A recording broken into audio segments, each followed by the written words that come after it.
What's up, everybody? Jason Britton here, and we are here at No Limit Motorsports with, you guessed it, Johnny Boy's 2024 ZX6r. Beautiful bike, and we're going to start this build. It's going to be sick, so make sure you guys tune in. Rolling. Rolling, rolling, rolling.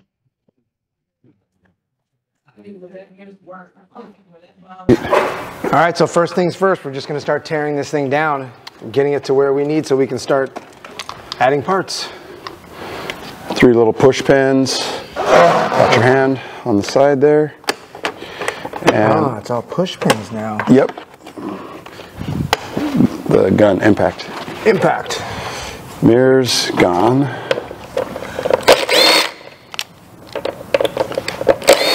Those go in the old collection pile right there on this lift. All right. Now we just got to start unclipping, disconnecting, unplugging. Now these are probably going to be pretty difficult to pick up on camera.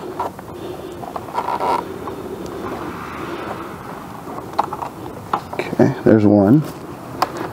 Just a little push pins. They're the same push pins as on the 19 to 23 that are up underneath here.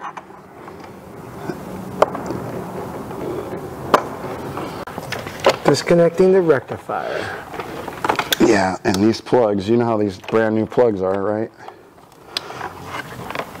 Oh, and when you get the helping hand in there and that doesn't help, Then you're in trouble. yeah.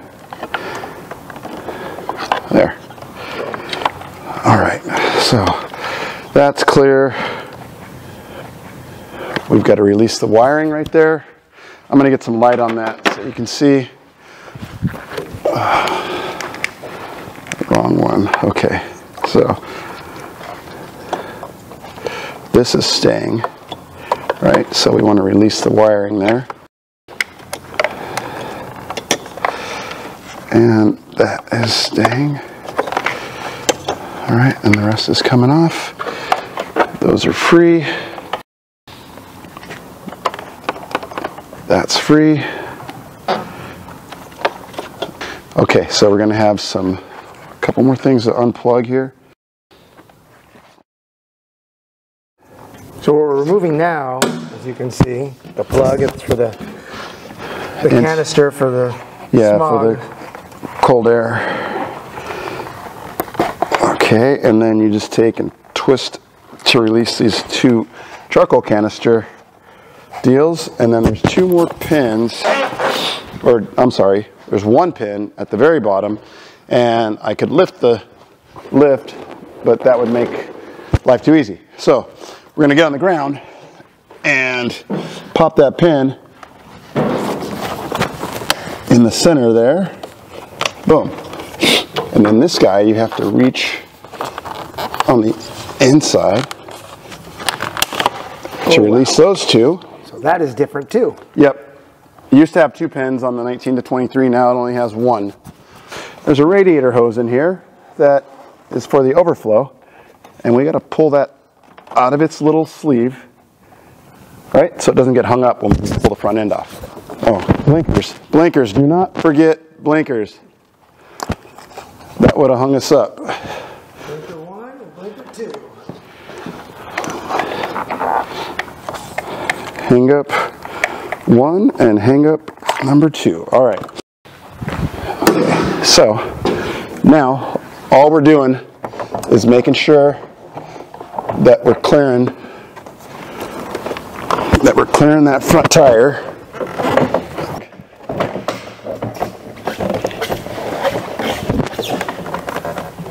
Turn signals, get that wire out of the way. Johnny Boy to the rescue. And in 10 minutes, the whole front end is off.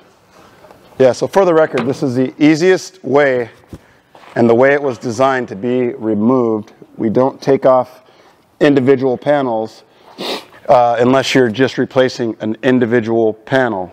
Otherwise, we pull the whole front end of the bike off. One piece, super time savings, and we still got the Allen on there from the other deal. Yeah, so this is the quick ski.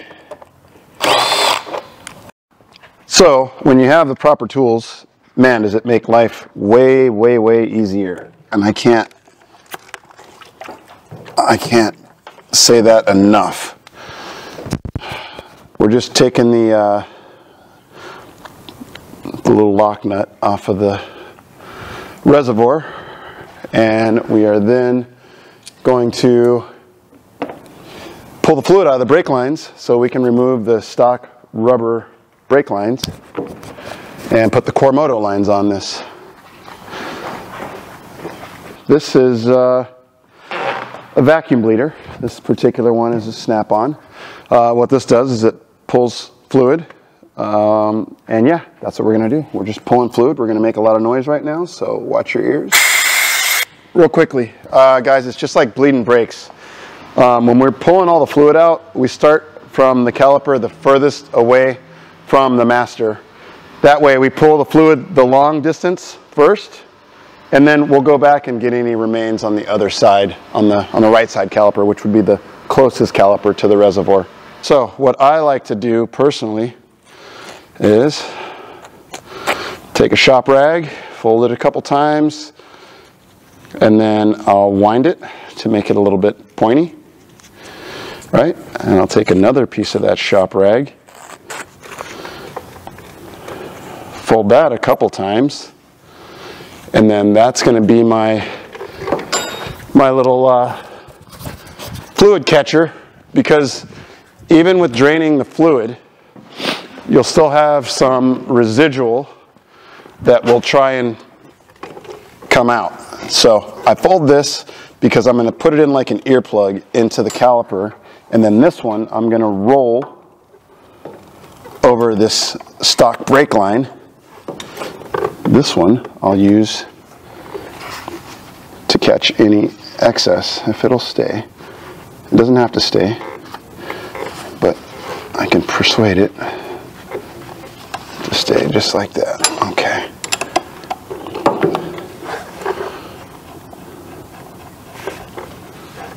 All right. So even though all the fluid was drained, like I said, gravity is going to make it continue to drain, and we've got a nice brand new 24 636, and we don't want any of that going anywhere on the bike. So, and this, since we're going to be pulling these lines, I don't want to have this stuff have any chance to get on the gauges or anything really crucial. So we're just doing that for safety's sake. And while I'm right here, go ahead and pull that out of the way, and we can see, I told you there'd be a residual. Yeah, there, I've got so many extras of all this stuff. I thought, oh, I'll hang on to it, I might use it for something, but now this ends up going to customers in need. If there's someone that's hurting and they've got a bad brake line or something, or I don't know, free parts, I just hook them up and it makes their day, and it makes my life easier because I don't have to deal with the mess. All right, so since Johnny's bike is a lot bike, we will no longer be utilizing traction control or any of that stuff. And what I'm disconnecting right now is the wheel speed sensor, because that's going to come out after we get the tank off and everything. Right now I'm just making life easy on myself to remove the top triple, which I'll walk you guys through step by step. So now we do have to pop the tank before we move any further, because I have to, and this is pretty cool, I have to remove, or unplug, I should say, the ignition and all that stuff. Good old tank prop tool. Johnny doesn't have a completely full tank, so that is always a nice bonus. Yeah. So the procedure to remove the tank, or pop the tank, remove the airbox, is the same. as a 19 to 23 on the 24. Pretty straightforward. A couple bolts up front. And then you've got a 10 millimeter head bolt holding the air box there, and then a 3 millimeter Allen in the sides. And I'm going to do this side. I'll have Johnny do the other side. And then the notorious intake air pressure sensor plug that makes sure that when you turn your key on, if you have this unplugged, you're absolutely 100% guaranteed to get a check engine light. So, because we're human and we forget things, I have an intake air pressure sensor in hand, which I therefore plug in so I don't have to worry about getting a code if I pull the air box off and I want to check something, turn the key on. So, got that guy plugged in. It's the same sensor as that. It's just off an air box. And I plug it in and forget it. Now I can take the air box off. I can turn the key on, not have to worry about getting a code, and life is good. Correct tool. There's a tool for every job. And I've got them all. You see how easy that was? All right, air box is off. All right, so yeah, I just plugged this sensor back in.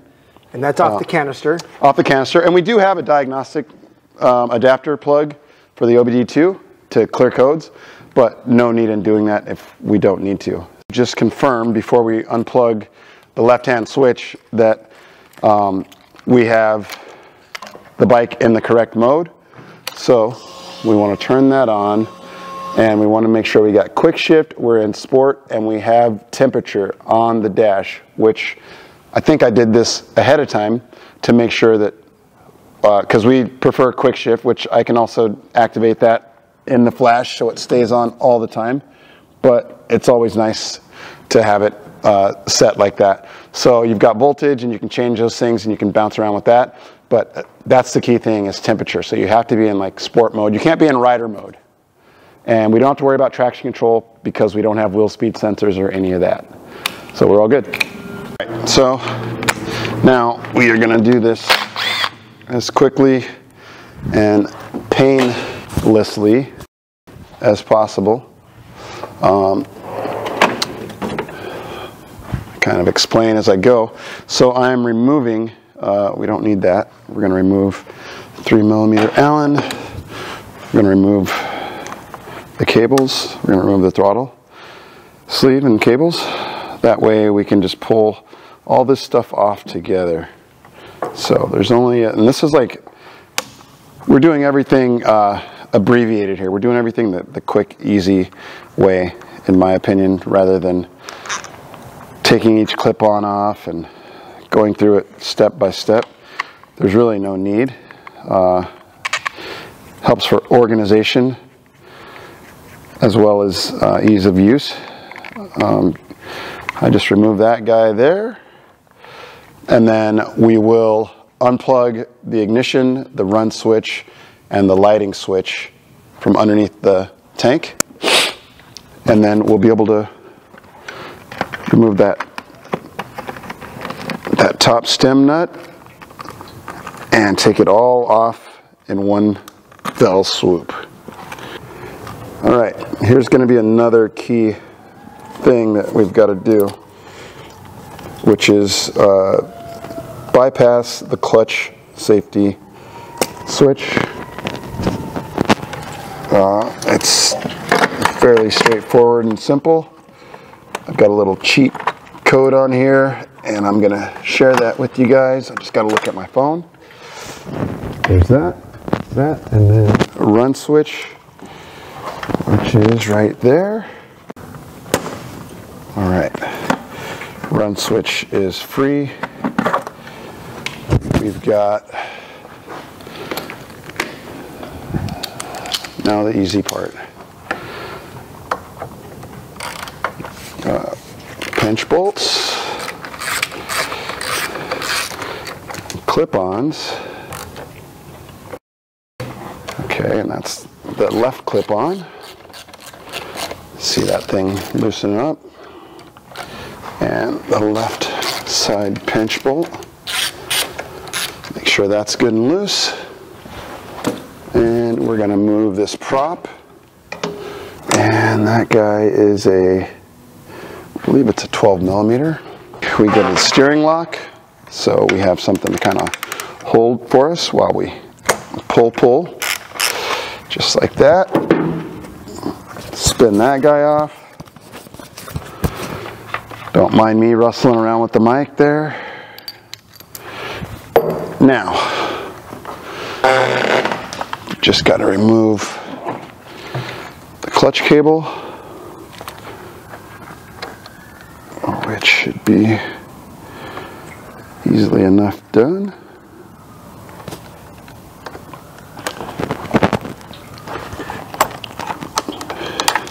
Okay, that's free. All right, now to get the triple and all this stuff off together, what you're going to want to do, what's going to make it a little easier, is if you take your shin and you push it against the front wheel, it'll kind of unload that front end and make that pop up nice and easy. All in one piece. Yep. And I failed on that. Get that out of there. Get these clear, those plugs, and then we're going to get the brake lines unthreaded from in here because they're a little bit hung up. And this is exactly why, guys, I put the blue tape on there, because you're dragging it over the bike and stuff. But yeah, throttle housing free. All right, easy. Now you put it in a box and forget about it. All right, guys, pretty straightforward. I've found no need in selling a plug for this, which I know that they are out there. I do not sell them. There's no need for a $20 plug or whatever it costs, when you can just take that, I plug it in there, make sure it's in,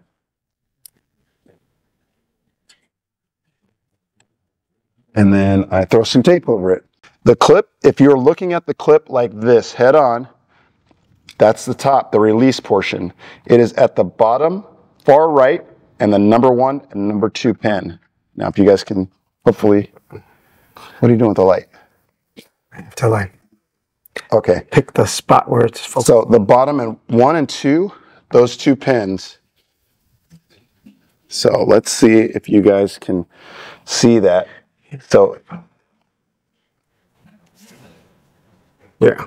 okay, top of the plug, the far right 1 and 2 pin just need to be joined together, just like that, and then tape it all up and put it away.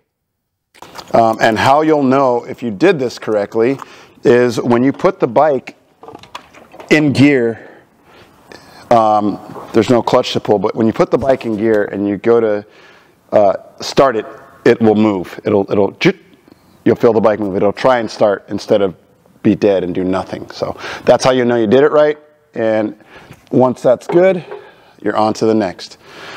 We're going to remove the radiator, drain the fluid, and yeah, get that all dialed in so we can put this radiator cage on. All right, so if you guys are like me, you hate draining coolant, boy, I'll tell you what. So what I do, I've got a little trick. I take the drain plug out. It's not going to come out super fast because I've got the radiator cap on. And then I take one of my old carb sink brass lines. I hook that guy on there. And then I either lock it in like that.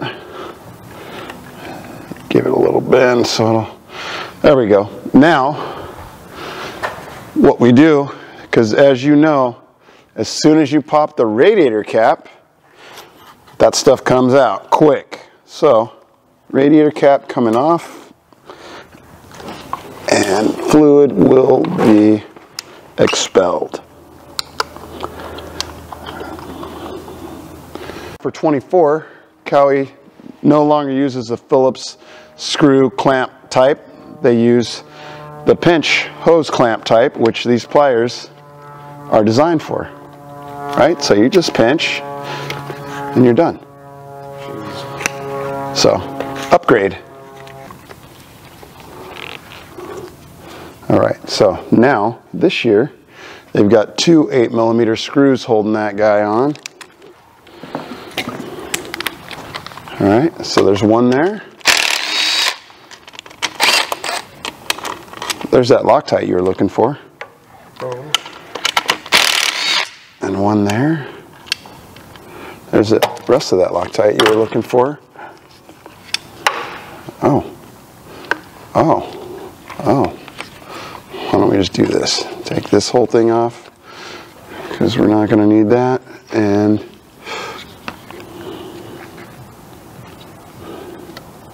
run that out there, and we're going to take this and dump it. Where are my Motion Pro tool peeps at? One of the most convenient tools from Motion Pro. You know, these hoses, they're super locked on there, right? Motion Pro makes this tool to get in there, kind of break that seal, which we know these things are a nightmare, as you can see. There we go, just like that. And ready, set, drain. Oh, high pressure radiator cap. We didn't grab that, but I have them in stock. Make it happen. Take the Motion Pro tool, do the same thing again, twist, twist, and success. Great success.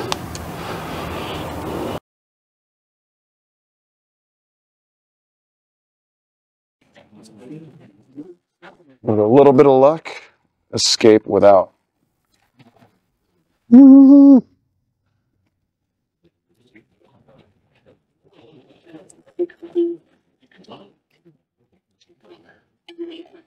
The horn that everyone runs on their stunt bike. Get out of my way. Yep. Okay, so fan is unplugged. Radiator is in hand. And we're going to fish this wire out.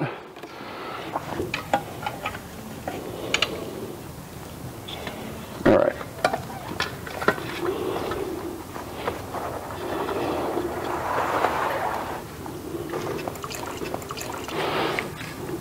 Let me tell you, it does not always go like that. Normally, there's coolant on the floor, on my hands, and my eyes. I drank a little bit of it. Just kidding. But yeah, normally it's pretty darn messy. This time, yeah, we did it for the camera. We did it without making a huge mess. Okay, so the audio was bad in this section, so I'm going to have to explain this real quick. So this is the radiator out of my 24. We're going to be utilizing the Wonk radiator support cage. Basically, that should work from 09 to current. You're also going to need to purchase the two R6R fans. Basically, it's a left and a right set. Once you get those, you'll be able to use that with this cage, and everything should be great.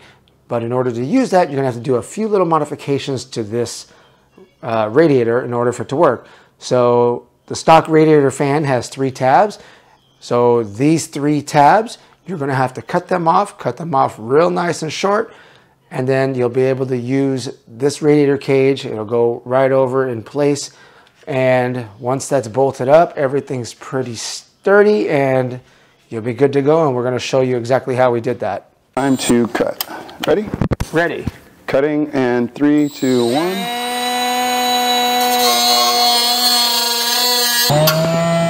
Ready?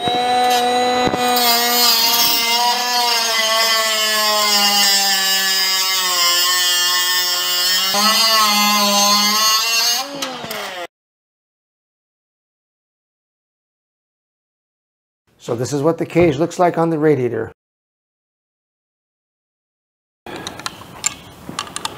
All right, so we are disassembling the fan body here so that we can mount it with the beefier, better mounting that Wonk 333 provides. I think that's going to be pretty darn stout. So I like the way he kind of makes it foolproof. Like, this is like radiator cage for dummies.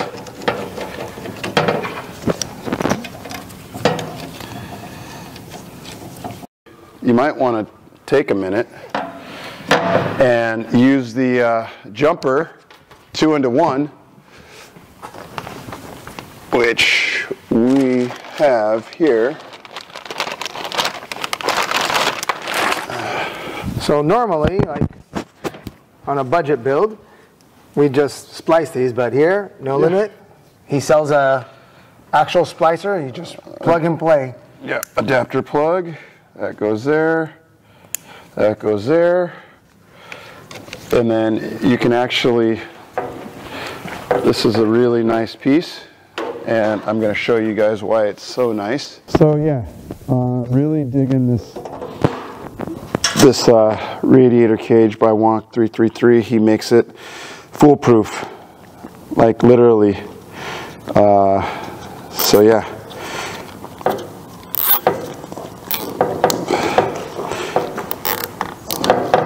Not talking trash, but so easy, I would say.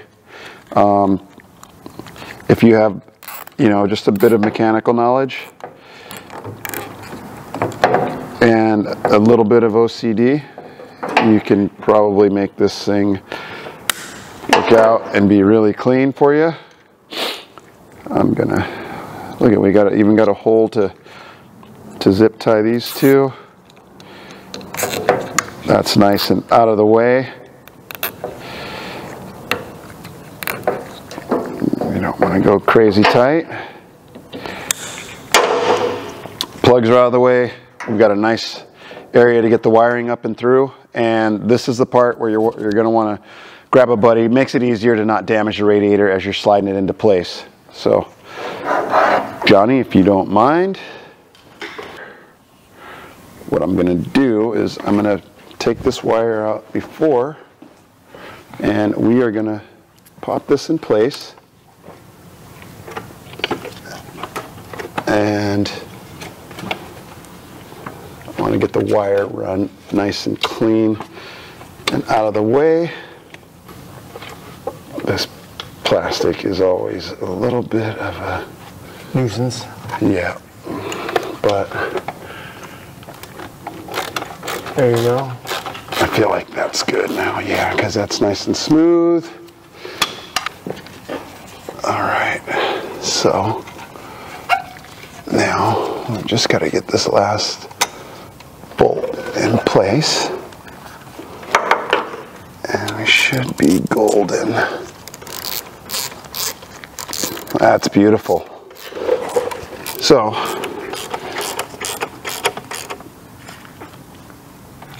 anyone out there building a 24 or a 19 to 23 or 13 to 18 even, I am going to highly recommend using the Wonk 333 radiator cage.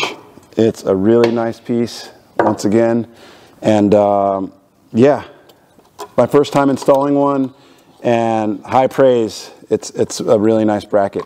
I'm digging it. So, my 2 cents, and no, I'm not sponsored by Wonk. I've known Will for some years, and he is a darn good rider, but now I'm finding out that he makes darn good products. So, it makes sense. Makes sense that he would make a nice product since he's so good on the bike. So, if you've got yourself a nice swivel, and it's a 10 millimeter, it'll make life way easier. See that? Just a little swivel. Yeah. snap on. All right, so you see we've got our jumper, which is also really convenient. That just allows you to plug right in. Come on. Oh wait, right like that. Once again, more praise for the Wonk 333 bracket, because normally you have to wonder if your reservoir is going to go back on or if stuff's going to clear, and man, it makes it really convenient because everything fits. The fans are on there really stout, I'll say. No movement. The radiator is, I mean, it's stout. So Johnny Boy can comfortably drop his bike knowing that he's protected by Impact Tech, and he's got a stout cage on that $1,000 2024 radiator. So that thing is not going to have any issues. All right, just bolting the reservoir back up. And like I said, it's super convenient with this bracket, and I can't say enough about it. Free promo or whatever, but I'll probably be using these on my personal builds in the future, just because they're very easy, very user-friendly. I see one thing I want to tidy up a little bit, and if you guys can see that wire right there for the fans, the bike's lifeline, I want to clean that up a little bit so it doesn't have a chance of getting hit by that blade. So I'm going to take and run a zip tie right here, loop it up and over and to itself right there.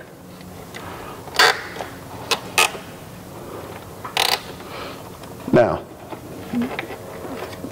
that's planning for success, because that thing is nice and snug, not going anywhere, and yeah, it's out of the way. Plenty of clearance now. No reason for that thing to get damaged or disturbed. So all good here, and we will. All right.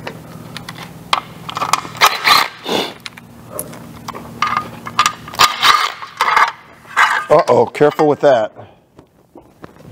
So if you take off all that shielding off the exhaust, you will expose the butterfly. But the one thing that we did this for was because we got this nice black 2024, and we've got a reflector and we've got a shiny silver bolt there. So what I like to do is I take these nice black screws that come from that exhaust shroud and I swap them out. Okay, so I'll swap the lower, right? So much better already. And then I'll take the reflector, since it's not a street bike, this is a lot bike, right? We want to be, you know, safe. We've got a washer in here that we want to grab, and our nice black screw. And guys, this is just a OCD thing. I like everything to look nice. Now look how nice that looks. We'll compare it to the other side and you'll see what I'm talking about. Come on around. It's not horrible, but you know, for me, it's just one of those things that I don't skip on. I do it on every single one of my bikes or my customers' bikes if they come in as a brand new build. It's horrible. It's horrible. Johnny said it's horrible. If Johnny says it's horrible, well, it must be horrible. Now, we're going to remove the cat and the muffler. I like to leave this back deal bolted up until I'm ready to remove. So I will start with There's a 10 millimeter bolt right here, 10 millimeter head. Okay. Throwing a fit. Didn't want to go. Oh, okay. Quick hack, guys. Nobody, and I mean nobody, runs the exhaust butterfly on a stunt bike. So you get yourself a nice pair of Nipex. I don't get free Nipex. I paid for these. And you go snip, and you're done. So you're going to hold the back side there. Cradle that. Cradling, holding. All right, working as a unit here, being very careful not to scratch the swing arm. Look at that, untouched. We did good. What was off camera, and you guys probably didn't see, is I loosened the axle and I slid the bike forward with the wheel in the chock, so it left the wheel here and rolled the bike forward, giving me more space, because right here is very tight. When you go to remove this muffler, or this catalytic converter, it's very tight to the tire when you're trying to get it out of here. So we try and steal as much space as we can. We might have to loosen it and go a little bit more, but let's see if we can't get something stronger than that gun right now, because the battery's low. We'll get something way stronger. Gun show. Just kidding. Hopefully you guys are taking to the humor, because I'm so darn funny. Tell you what. Now we're just gonna wiggle, slide the gasket in.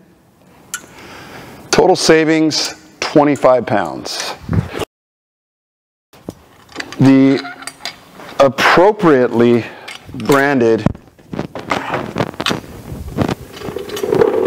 exhaust here, because yeah, we all know what I run, but this is Johnny's motorcycle, this is Johnny's build, and there will be a reveal, just won't be by me. Street Slayer.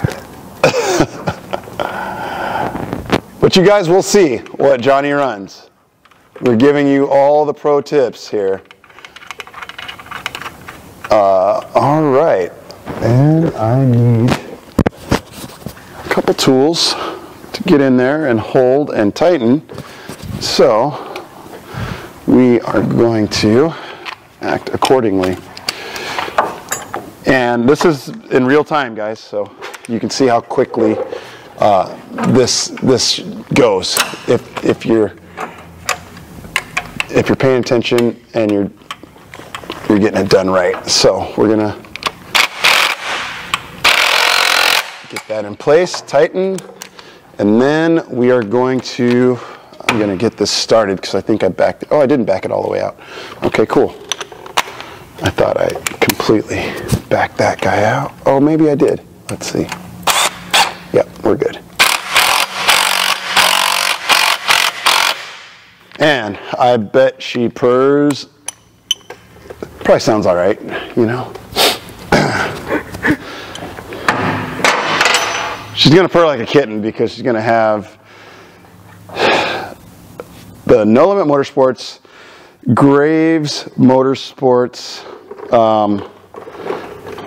tune on it, which Chuck really did an incredible job. We got these things dialed now, spent a lot of time on the dyno to make them perfect. So this bike's gonna run like a beast. Oh, there she is, M4 Street Slayer. All right, we're gonna pop that guy in. We are going to zap and zap. Here's a common mistake with removing this. I'm going to show you guys. Pop this off real quick.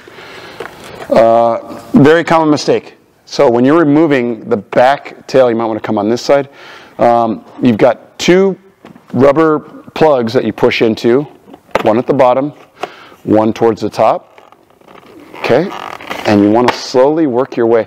Now, a lot of people just pull out right now, but there is a little plastic clip that you've got to work up and out. This always gets broken. So if you guys are working on your own bike, make sure to take the time to work that out and not break that off, because that's what keeps that tail section up top intact, looking like nice and clean fitting. So just a tip, pro tip. Guys, the reveal is the cables for the exhaust butterfly that we removed. Okay, so we want to get those out of here, and we also want the 10 millimeter, which is hiding here, because we want to get on our OSHA approved ladder, right? Get up here, and we want to first unplug the exhaust servo. I'm going to have to go to the second step of the OSHA approved ladder and get to the plug here, which is one blue wire there. It's always good to have a second pair of hands to run and grab stuff, especially when you're on the second step of the OSHA approved ladder. All right, so that is unplugged. Now I can take the snap-on hammer. Guys, this saves 2 pounds. I know that you guys don't really worry about, a lot of guys don't worry about weight, but I do. You got 2 pounds right here. 2 pounds, 2.7 pounds, almost 3 pounds. So these builds weigh in, if they've got a lithium battery and they've got the wheels on them, the bikes weigh in, and the cut tank where it's 2 gallons of fuel with fuel topped off, ready to ride, the bikes weigh in at 398 pounds. I think the bikes are somewhere around 410, somewhere around that area, bone stock. So yeah, it's a bit of weight savings. You got a fully built stunt bike that is lighter than a stock production bike. Pretty damn awesome. We're getting there, yeah, because we're going to remove this whole back half of the bike.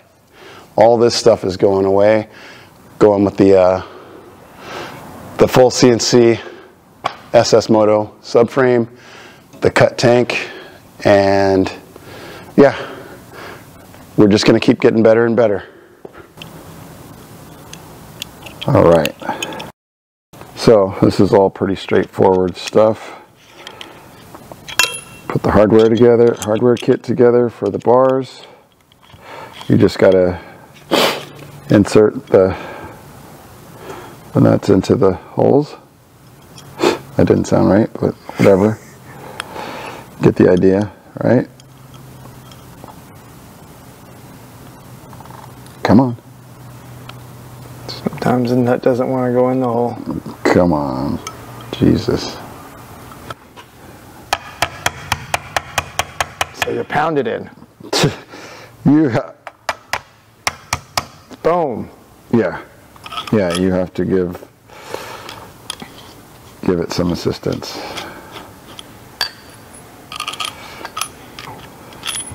Oh. There we go. That seems better started. There we go. You should feel that click. See, you're started there. All right. We're just going to repeat for the next one. Yep, rinse and repeat. Top triple. Get that lined up. Give that front wheel a push. And, oh, there we go. Get these guys down a little bit.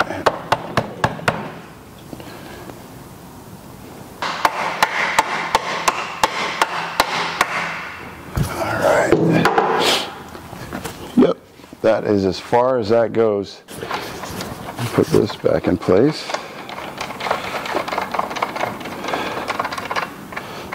Give that the old good and tight German torque spec. Okay, so you gotta select the position that you're going to run these in ahead of time is always nice. You don't have to, actually. That doesn't really matter. But Johnny Boy has a pretty good idea of where he runs his. And then I'm just going to run these down by hand. That way, he's going to run down by hand. That way, if he's not exactly sure where he runs them, then we can adjust. Okay, so for anyone running these bars for the first time, you are just going to kind of go by how it feels, where they feel good for you. Everyone's going to be different, so you really got to kind of go by what you feel. We're going to mess with that adjustment. We're not going to tighten any of that stuff because we're going to go ahead and do ride height. Very specific things that I ask out of the motorcycle. Changing direction quickly, things like that. I want to raise the center of gravity, and to achieve that, we're going to drop the forks down 10 millimeters into the triples to get to raise that center of gravity. Makes the bike more flickable, change direction better, and yeah. So grab a micrometer, and we are gonna turn this on. We've got this tightened, the steering stem nut tightened, and we are gonna just take a preliminary measurement, and we are at 10.7 millimeters. All right, so we're gonna drop it 10 millimeters.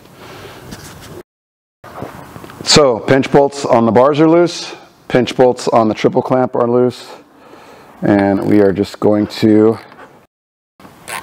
loosen the lower triple pinch bolts. And that already dropped. I don't know if you guys could see that on camera, but if you look at the difference from there to there, you'll see that it already dropped. So now I'm going to come to this side and do the same thing. Since we've got no fairings on the bike, it makes life a little bit easier. Now, see that drop? Beautiful.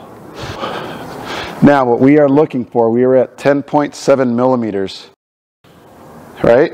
And we want to drop them 10 millimeters. So we're going to go to 0.7, which is barely sticking out. Okay, so that's going to be almost flush on those guys. Which, this is a little bit thicker than a stock triple clamp.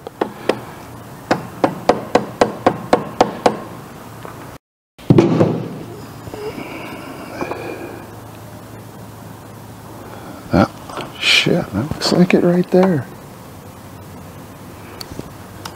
Okay.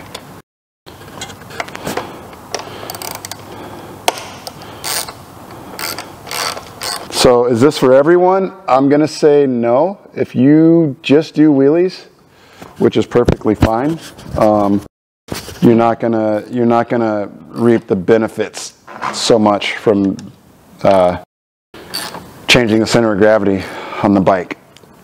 But if you are a freestyle rider and you want a very agile motorcycle, or a more agile motorcycle, I'll say, this is the way to do it. This is the way to get there. I do.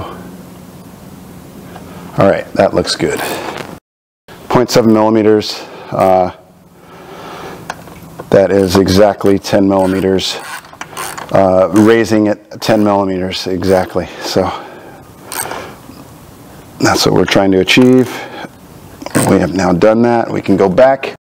We can tighten up the front end, all the pinch bolts and whatnot, and the fork riser clamps and all the good stuff, and start getting on to the next step.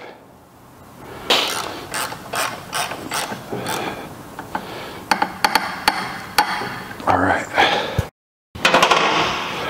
Now we can start putting masters on. and clutch lever to turn. So these are Behringers, not very many people run these. I've been running these for, God, almost 15 years now. So this will be interesting as well because I've always run a single 4-piston for the handbrake. I'm going to try out dual 4-pistons, so it's going to be an interesting switch, but I think it'll be good. All right, so that is all good. We are going to get throttle tube. Oh, we got to drill.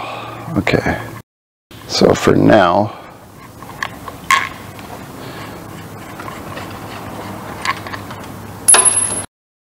into the abyss. Oh, we gotta figure out where it is, mark it, and then we can drill it out. Yeah, so there, and then hold that right at just in from the edge. Right around there. Just in from the bar end, just that way it doesn't end up causing issues. Okay, I'm gonna go slide it out. We're just gonna go a touch from that end.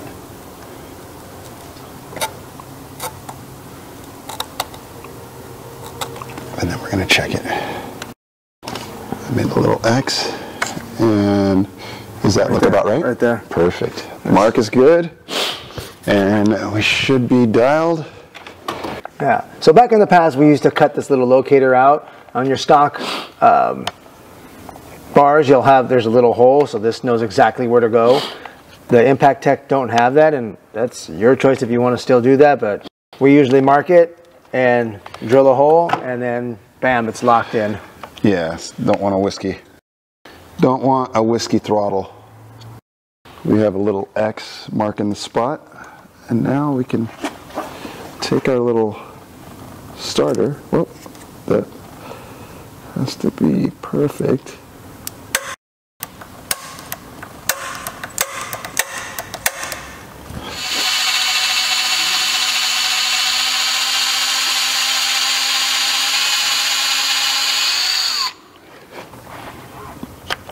Oh, that's beautiful.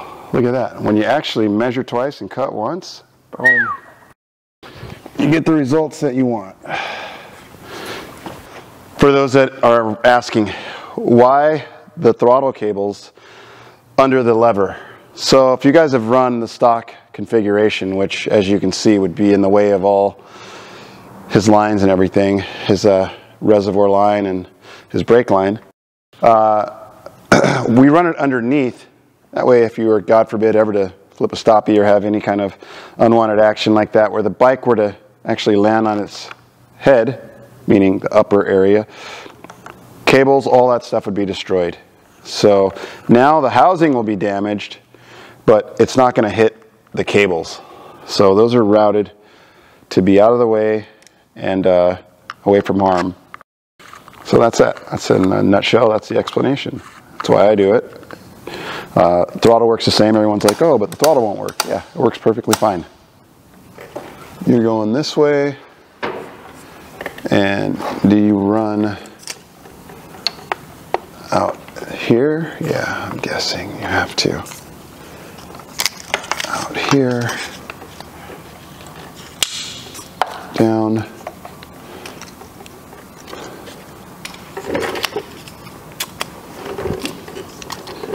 And then through the front. That goes there, that goes there, and then that goes right there. Angle that a little bit. That's the nice thing about the Cormoto lines is you can get them lined up very easily. Give it a little twist. Running the handbrake line, I like to run it under the clutch or next to the clutch under the throttle cables, under the throttle bodies here, come out between the frame and the subframe like that, and it puts you out right on top of the swing arm. And I'm just going to run this line so it goes through, give myself some slack, and let it sit there. I'll hook it up top, and then I'll get my length all set. That is going to go right in there somewhere.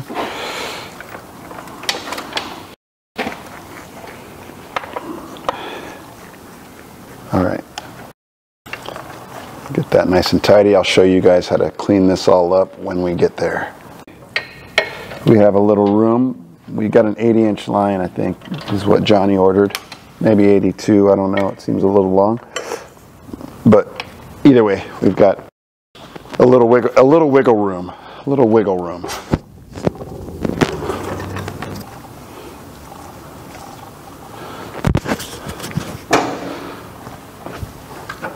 All right.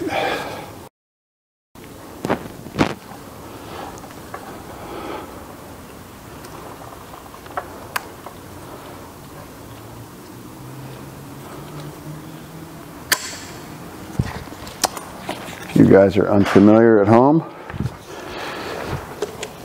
I like to run safety wire. I don't go crazy with it. I just kind of snug it on there enough so as to not get a leak. And I'm not going to put that in my mouth.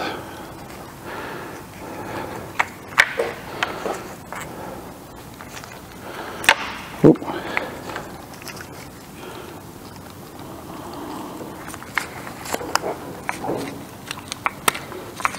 All right. And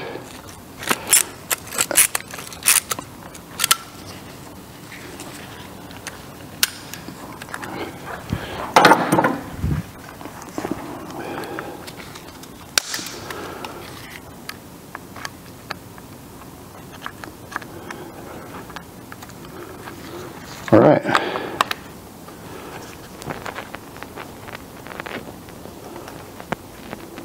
All right. All this little detail, plumbing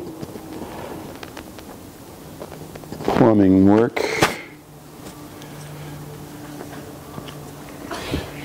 Some cutters.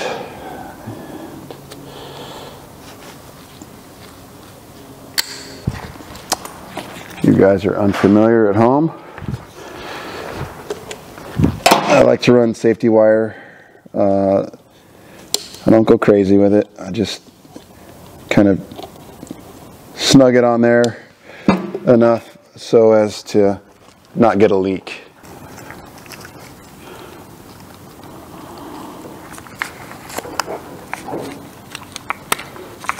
All right. And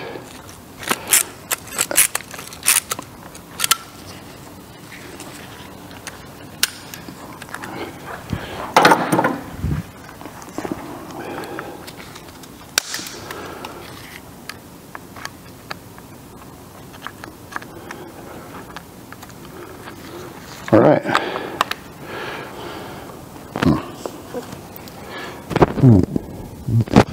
Let's see if we can get this to work.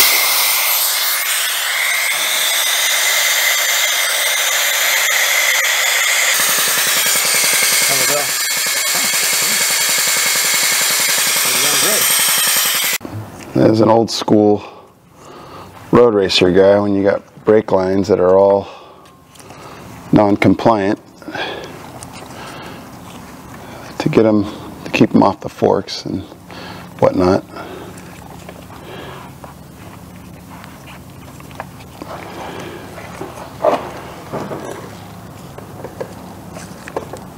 Run that guy like that right there.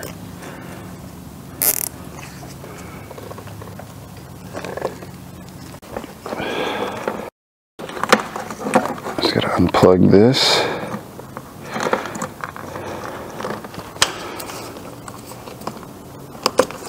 Since we don't need speed sensors,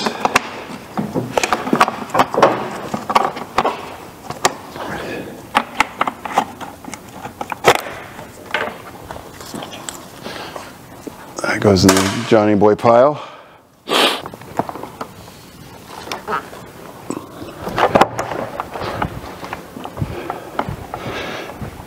Don't usually have a mic on when I'm doing this.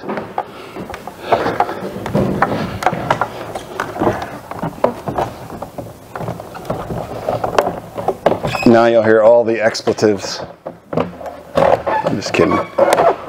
Can you tuck that hose inside? Up. Okay. Out of your wheel. Off your radiator, under your kickstand. Around that.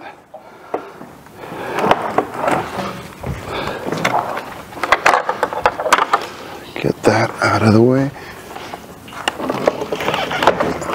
Make sure that looks good. Make sure that looks good.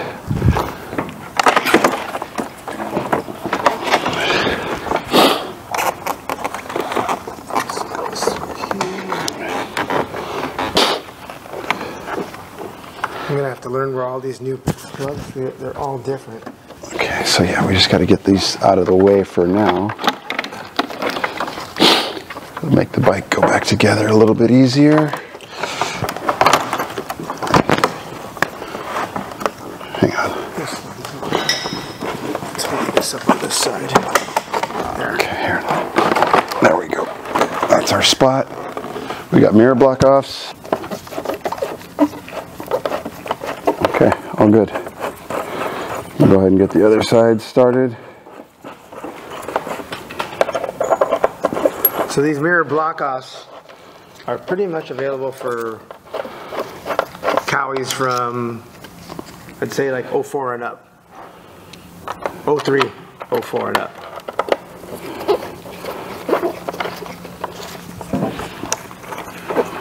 The windscreen upper fairing here. Those now go back in place. And shit, it goes quick when you get all the detail work done that's underneath here. It goes quick. So hardware for the bodywork, quick and easy. Look at that. There's 4 bolts there, right? 2 on each side, and then there are an additional 2 bolts that up front here hold everything in place.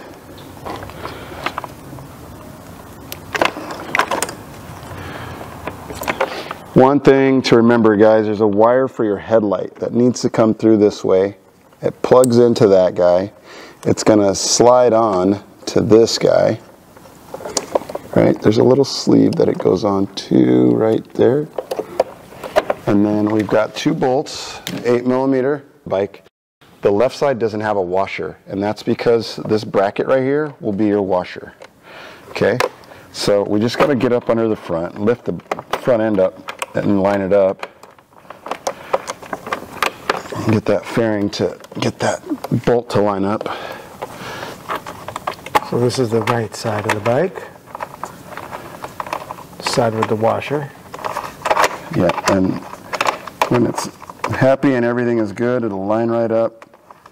I'm not going to tighten it too tight. I'm just going to get it snugged in there. All right, guys, so the problem here was it was starting crooked because of this little nub was pushing this to one side. You see that? It only allows it there or there. You got to tip that down a little bit, get that started, and you're good to go. So, no stress, no worries.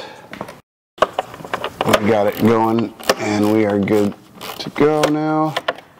The headlight wire that runs up on top, that plugs in right here, has this little sleeve that it goes in. That gets plugged back, clicked back into that. That keeps that nice and tidy. And then on this side, Johnny boy needs his blinkers. So we hooked the other side up. Why not hook this side up? We are about maxed out on turning. Like Johnny said, you're going to have to be really, really good to be able to ride this thing on the street or anywhere with all that steering that you've got. Okay, there's a little clip that goes here, and you guys didn't see where that came from. There's a little hole that this popped out of just now. We're just going to pop that back in place. Take your fuses, click those guys back on. All that stuff is good to go, and this wiring just sits in between the fairing and there. Did we do the rectifier already? Yep, already plugged that in. It's right here, which you can't really see because the steering won't turn. Really but yeah, make sure you plug the rectifier back in. You're gonna go rip the brand new bike and it's gonna die on you because it's not gonna be charging.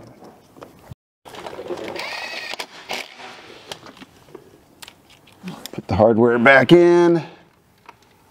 And guys, I don't suggest starting these with the gun, but I've done it so many hundreds of thousands of times that I don't run them in crooked. But it's an acquired feel, I'll tell you that.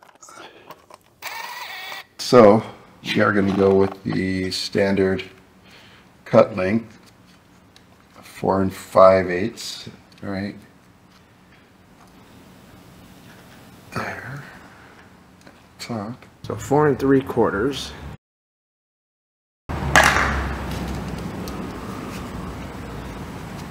So I'm going to strike that other mark. Not using that. Okay, so 4 3/4. It's right there.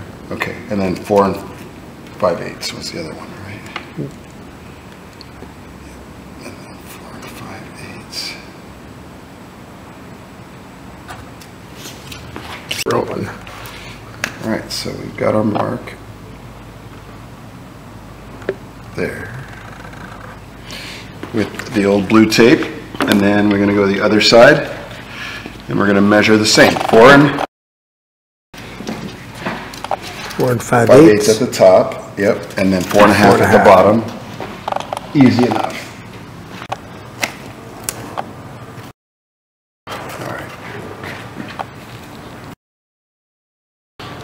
And we'll use that blue tape as our reference.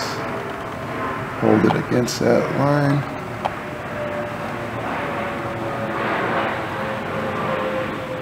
At the center. 7 7/8 in the right center. At the A. Seems to be about center, right? 7 7/8 right there.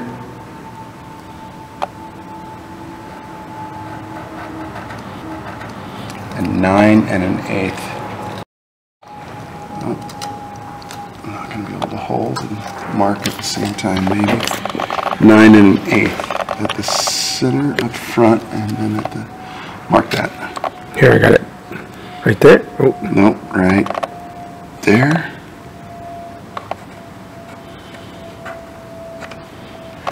Okay, and then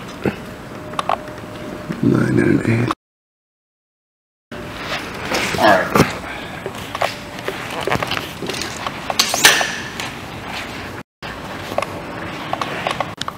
There. And there. Beautiful.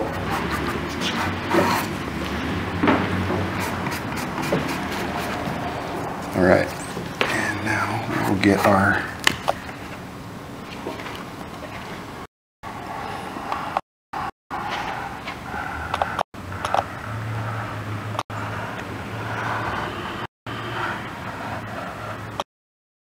couldn't get a straighter line if you were a straight line maker. Stuff this down in there. Try and keep all this stuff as free of plastic shavings as possible, because the plastic shavings like to get into everywhere free of charge. And vibrating trimmer tool, and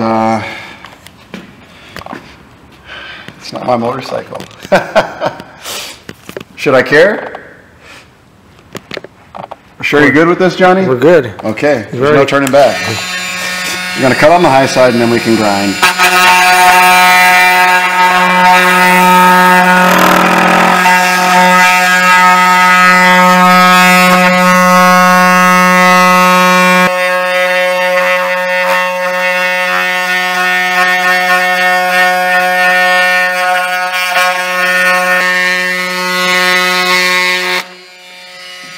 Awesome. Look at that, all one piece. We'll add that to the collection.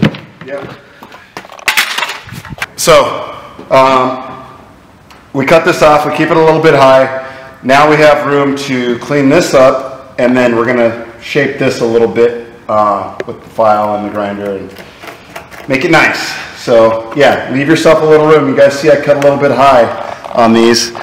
So we're gonna sand down, and then we're gonna get into that line. We'll get into that line, and we're into this line. This is where we started, but that's our start point. We're gonna finish off that line, finish off that line, finish off that line. Things are gonna be beautiful, and you guys are gonna love it. Boy, that goes quick, let me tell you. Holy smokes. Okay, so we're into that line pretty good.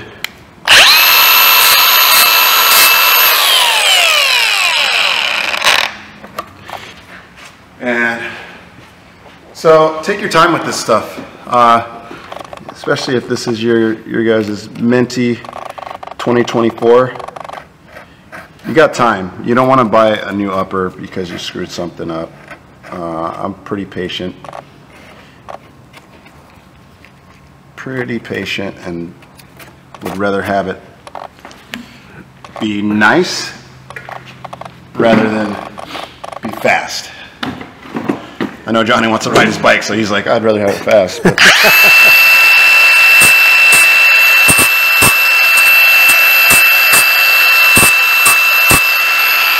I like to soften the edges because we don't want to get jabbed by this. So we just soften these edges. I just touch them a couple times.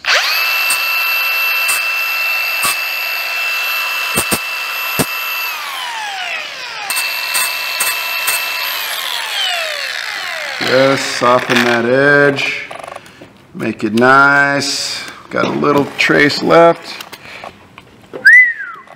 Okay, so there you have it, guys.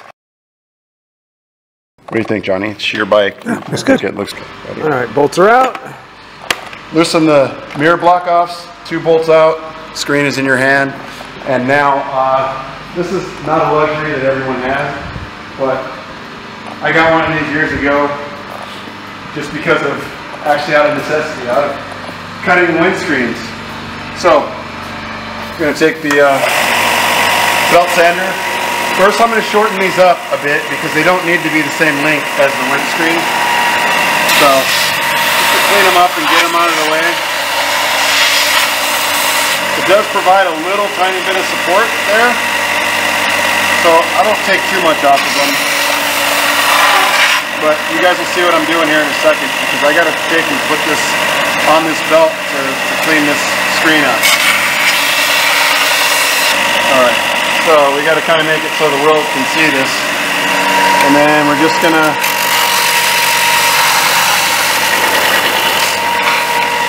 I got to go the opposite way because we can't get the whole screen on there.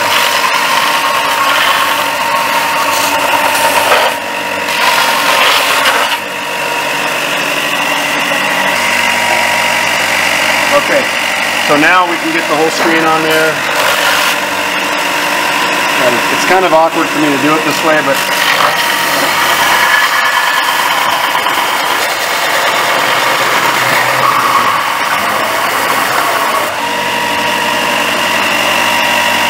alright guys, so what we're looking for is a real clean edge right here, which we're pretty darn close.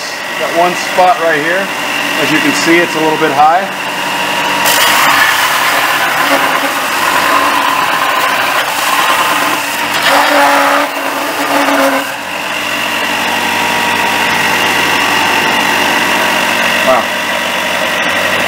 Alright, so this is what you guys should be looking at. You should be looking at a nice cut.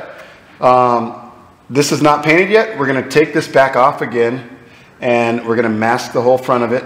Paint it from the inside so anything that hits it won't scratch or chip it. You won't be able to see out of it, which you guys aren't going to tuck behind this screen anyways if you're a stunt rider.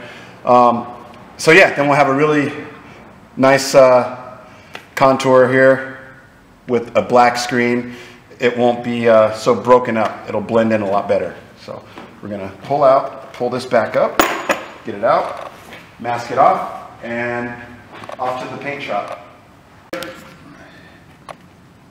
We got 15 job, man. Stunt rider, windscreen cutter, windscreen painter, stunt guyer, bike builder. I do it all. No problem. One-stop shop. Guys, real quick. So I'm going to show you on the inside here. There's a little bit of an edge, or what you would consider a burr. You take your plastic cleaner upper tool, burr tool, and try not to cut yourself.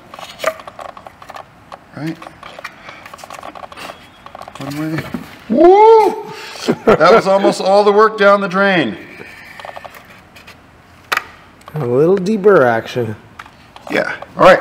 We'll see if we got any spray paint, and we'll step into the paint booth where you guys will see how the magic happens.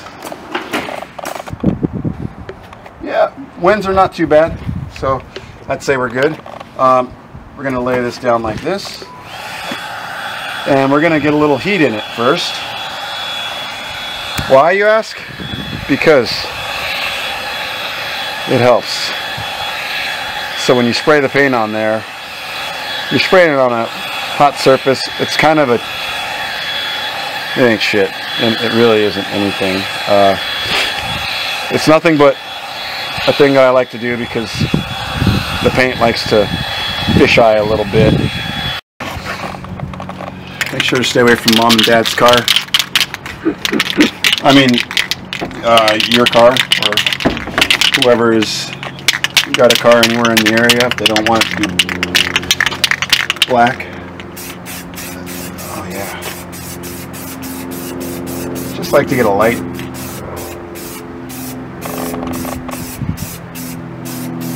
coat on it. Right? And then let that marinate. You guys are gonna let that sit for about 2 or 3 minutes. All this is going to be accelerated a little bit, so for your viewing pleasure.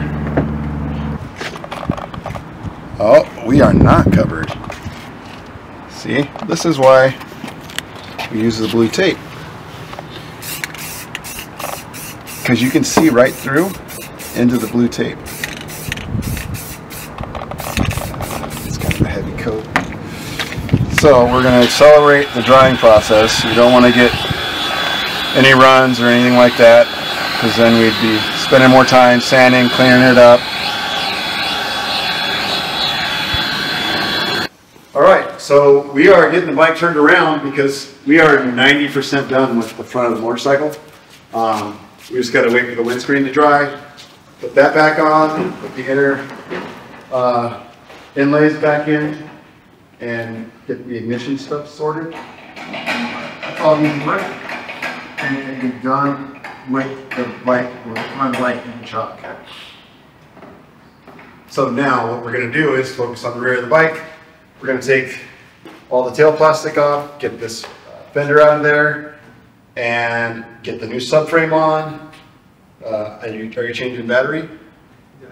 Okay, so we're going to get the subframe on, get all that stuff fitted, the sub cage, get the bodywork back on, and yeah, stick around. All right, so remember the trick on the tail section, guys. I don't know if John even want to pull that camera off the sticks for a second just to show what I'm talking about. There are a couple rubber plugs that get stuck together right here. You can see. Pop that one off. There's one about here. Pop that one off lightly, and then you're going to go to the back and just pull that out without breaking this tab. That is crucial. So many bikes with this misaligned back here because this tab gets broken off because they just yank out on the tail section, and that's a very thin piece of plastic, so it's going to break super easy. Oh yeah.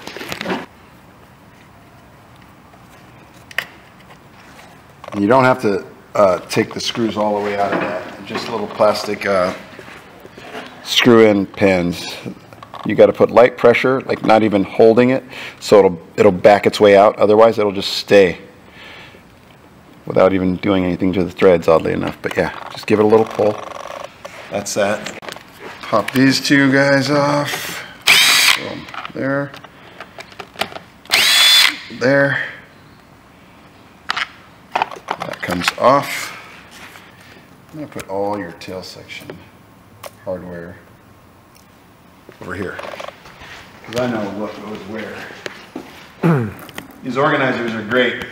We actually got these, Johnny and I, oddly enough, at a van expo from S&B Filters, or S&B Fuel Tanks, S&B Filters, I'm not sure what the company name is, but they were giving them out for free, and these are great for organizing, keeping your tools visible where you can see them, you know, split up. It's pretty nice, and they were free. Well, this is a Phillips. Gonna need the 5 here in a moment though. So I'm gonna undo those, throw that in there. I'll undo these because we gotta take the tail light, actually take the tail light out and cut it apart, and you guys are gonna love that. You'll probably just send your tail light in if you wanna get it cut and done, because it's a tedious job, let's say that. But that is an option for you guys. You can send in your tail lights, and when you see what Jason does to the tail light, keeps it intact and still has a scrape bar, I think you're going to want to send it in and have him do it. So you're going to reveal all of your wiring here. Signals here and here, and then your running light, which is there, which I might not have small enough hands to push that pin to release there. And then Phillips, a couple more Phillips right here.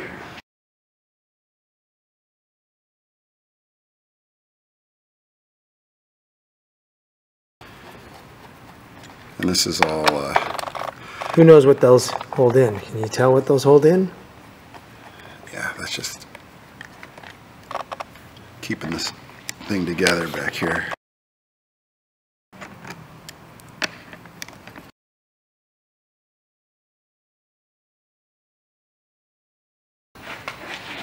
Need to get better at using that tray, because it's super handy when you use it. Alright.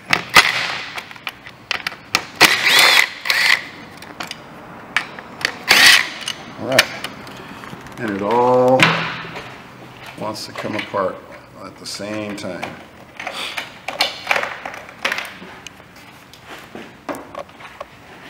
Less is more. Going to the parts bins. Yep. The pile's getting bigger. The old recycled pile. Now we have direct access to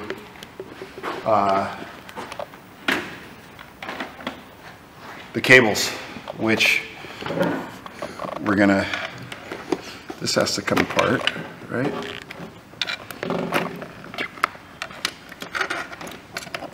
Because we got to take this out, click that out, flip this around, put that in my pocket. You want that cable out of there. All right, we're no longer using keys because stuff bikes don't need a key.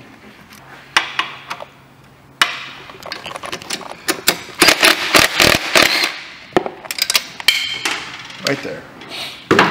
Right where I left it. Right? And yes, I know exactly where every bolt and nut on this bike that is utilized goes.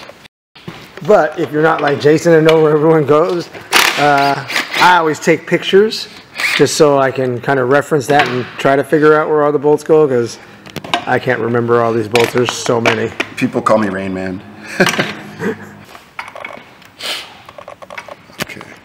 And we need this guy.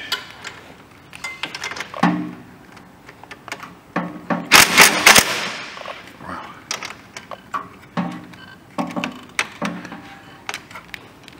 That's not wanting to go. We're gonna have to get a socket, a ratchet, and a socket. Snap-on swivel. It's only $600. I'm just kidding about the price. I mean, it might be. Guarantee that it's not.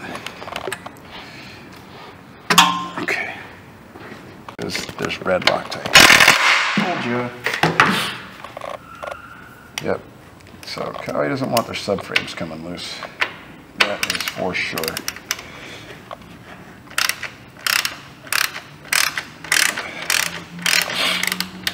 Break these loose.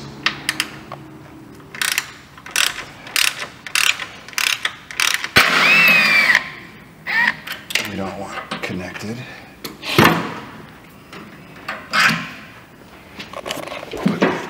Oh, right there. That's perfect to go.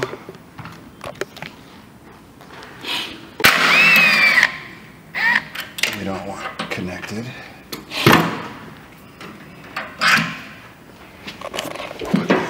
Oh, right there. That's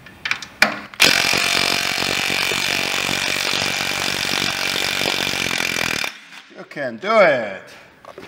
Now, we are gonna ever so gently just give that a little pull.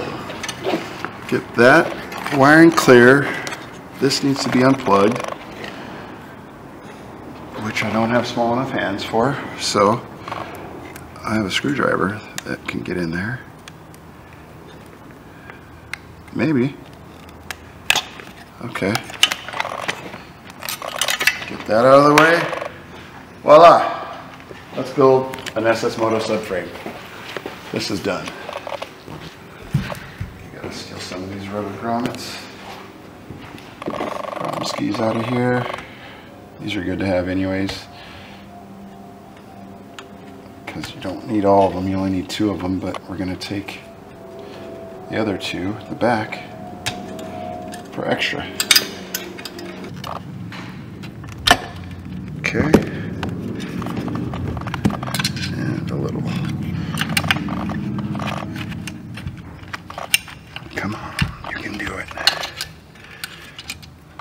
Okay, probably just better off just pulling, huh? Yeah. You should see it my way. Come on, you can do it. There you go. Boy, they make it almost impossible. We got a table.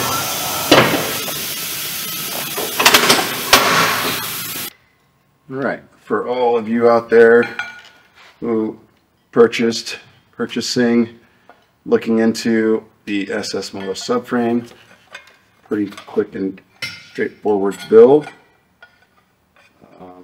Especially if you got an extra pair of hands.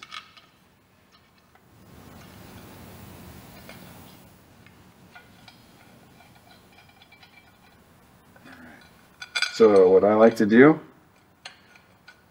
nothing tight, just a few turns in,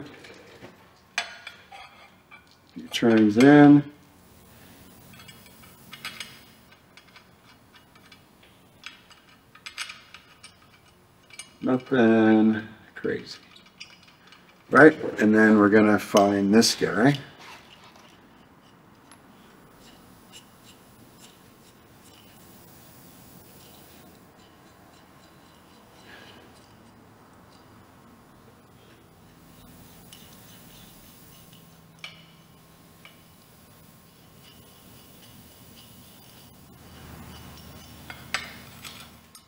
And once again, everything is just a few turns. We don't want anything cranked tight. Okay, so we're just gonna run all this stuff in, a few turns, make sure it's straight. We don't want to cross thread anything just yet. All right, and then we've got this guy, which, all right, so started,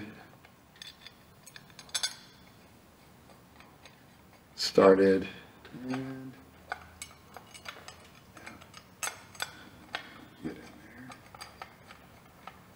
Gotta kind of wiggle it a little bit to get these things to line up. You know, just like anything else. That's why you assemble it loose.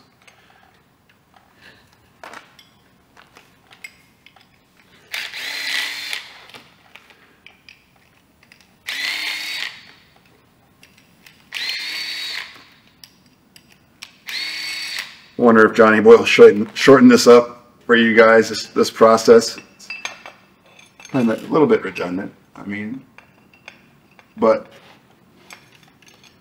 so as not to miss anything, let's see what we get in the final cut. All right. When you guys want a detail, we'll go on detail. Yeah. All right. The little foot here.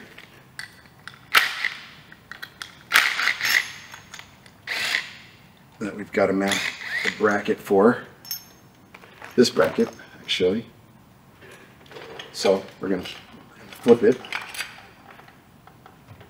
And we're going to almost, don't knock over the monster. You guys see that? Almost a casualty. So we get through it here.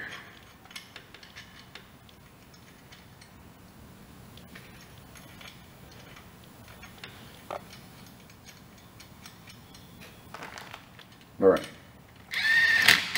There's no adjustment on this, so that can, the adjustment is in here, so you have a little movement. Actually. There, so now we're going to flip this back over. Well, we've got a flimsy goosey subframe, so I'm going to start from the back.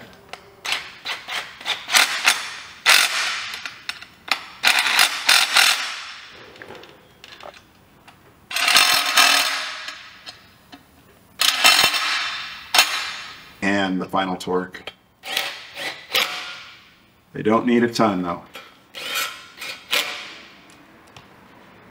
And we're going to pop the tank off to install this, because the tank has to come off anyways.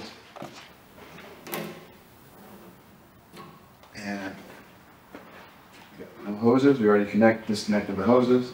And we can stick the fuel tank right here.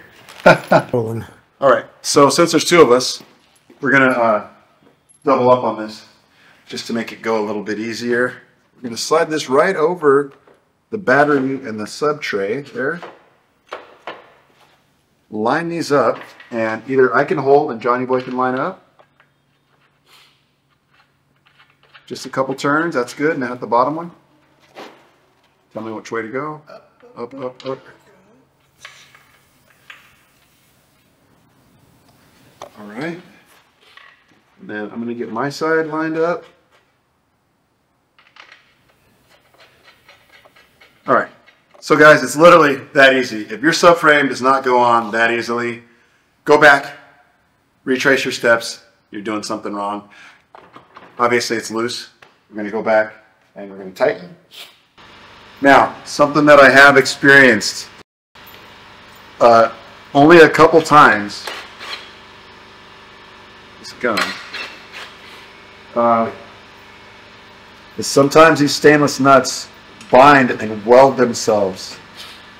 So what I like to do is, and it's just a failure in the nut itself, nothing to do with the SS product. It's the hardware. It's usually the nylon nuts that I've seen it happen on.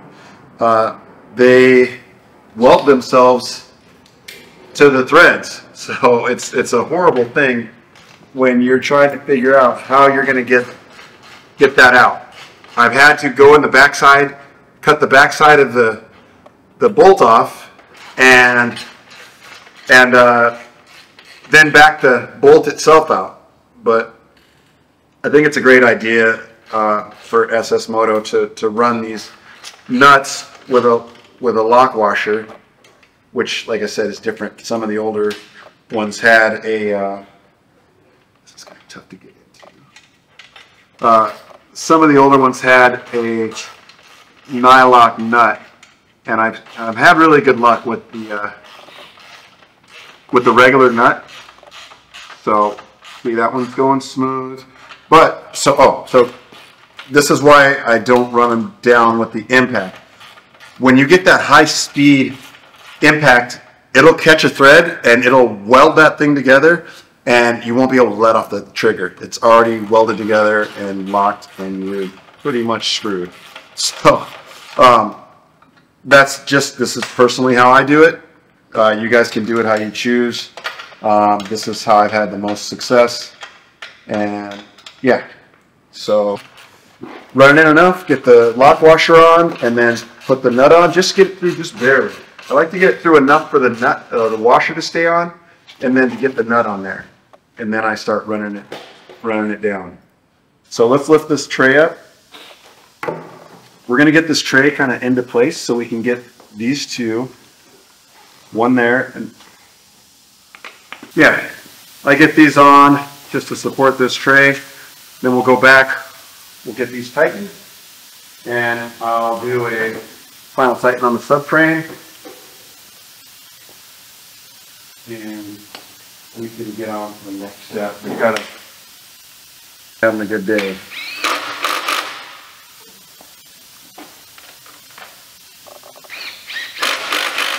Good. We're gonna have to take this tail light out and make a mess of that.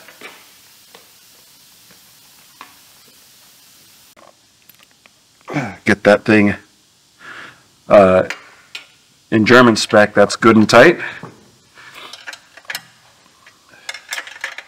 No, I'm not German.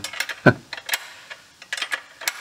right, so we get that tight, and then we're gonna lock this up right here. Okay, yep, that is pretty darn good.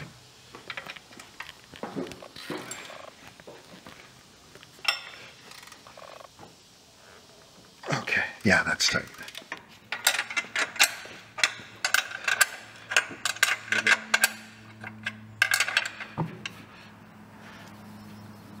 All right. All right.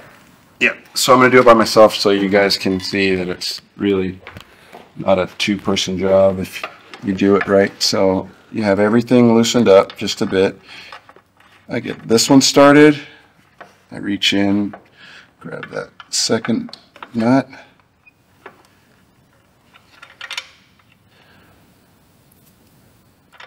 Craftily flip the socket. Go up to the spot. Started, off in place.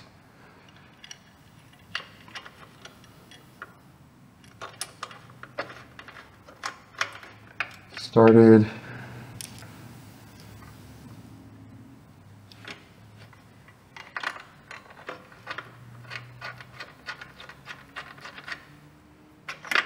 Rinse and repeat. And then, personally, I like to get this as close as I can without touching. Just give it a little bit of, just a touch of space.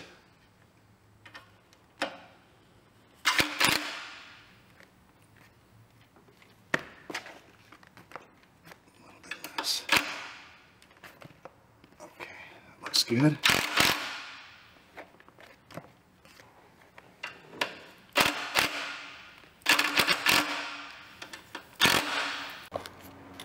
All right, guys, so this next step, we're going to zap the rear wheel off. I'm going to remove this stuff, slide the axle out. Okay. I want to take this whole thing in one uniform piece. Let me get this on the other side of that. Hang that right there on my nice and handy hanger. Oh, let's unplug. Up here, guys. We're going to unplug that rear brake sensor, or rear brake, I guess, lighting control. And then pull this wire through. Yep, because if we wouldn't have done that, we would have had an issue. Oh. Well, we're good. Now, 2 bolts. This bracket should all come off together. Worry about the screw that we don't need, and we're going to take this and we're going to put it in the recycle bin. Now we will pull the axle rest away, roll the wheel out, and we're going to start to work on sprocket and all that good stuff. So Johnny's got some fresh titanium hardware.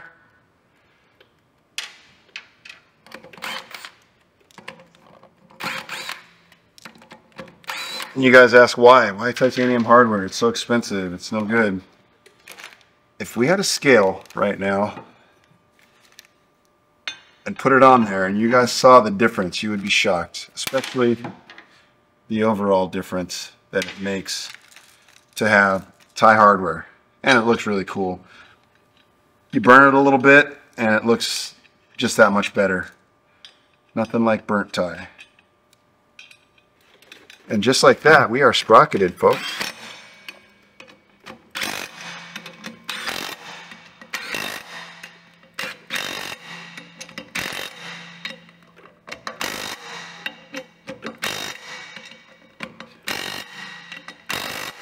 Thanks to Specialized Coatings for getting this sprocket powder coated in 24 hours, literally.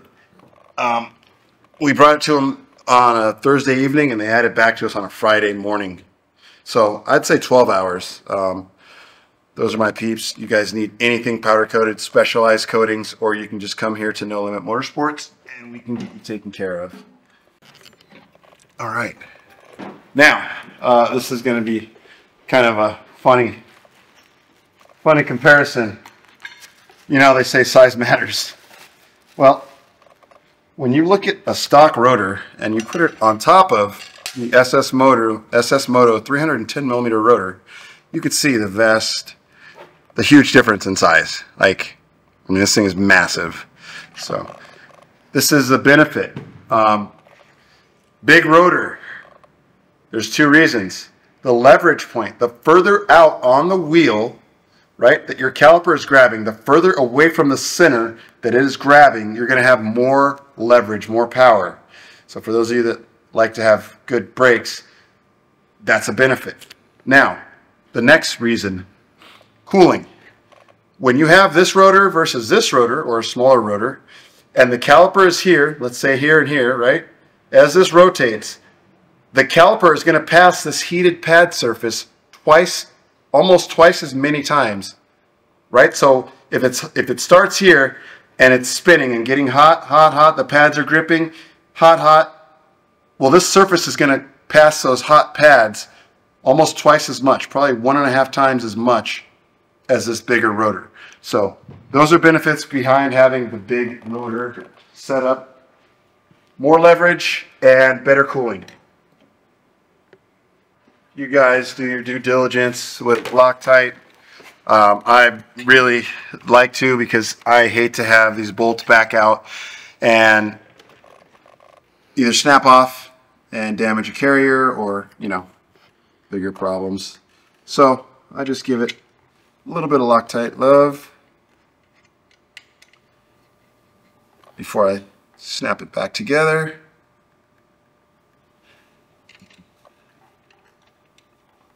And I recommend that you guys do the same. Use Loctite, red Loctite at that. And because these things they like to back out. You're getting a lot of heat in this rotor. You're getting a lot of grip strength, let's say, when you're using the brakes. So you're putting a lot of force on these 4 bolts that are made for, you know, a stock rotor. And they will back out. We've seen it. I've had it happen to me. No one's perfect. I'm definitely not perfect. Johnny Boy is not perfect. A lot of stunt riders, no one is perfect. It's happened to some of the best of us, and it's happened to some beginners, and they go, "What the hell? Why'd this happen? This thing's trash." Like, it's not trash. You're just not taking the proper steps to do it right, is what it comes down to. And I have to eat crow myself, like I said, because I've had mine do the same. Have I learned my lesson? Absolutely. And that's why I'm using Loctite, and I check these every tire change. Every time you put a new tire on, you should be double checking your rotor bolts to make sure that they haven't backed out, loosened up. And after a fresh build. So after this, after I ride for probably 30 minutes, I'm going to be checking these. I go through a quick check over after 30 minutes because a fresh build, that's when things like to come loose. Yeah.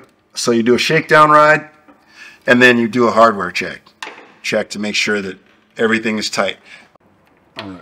Just loosening up shift linkage here. We're going to spin this off. Right? We got to free that. Get the back one off. Let that dangle. We're going to need this nut for the Impact Tech setup.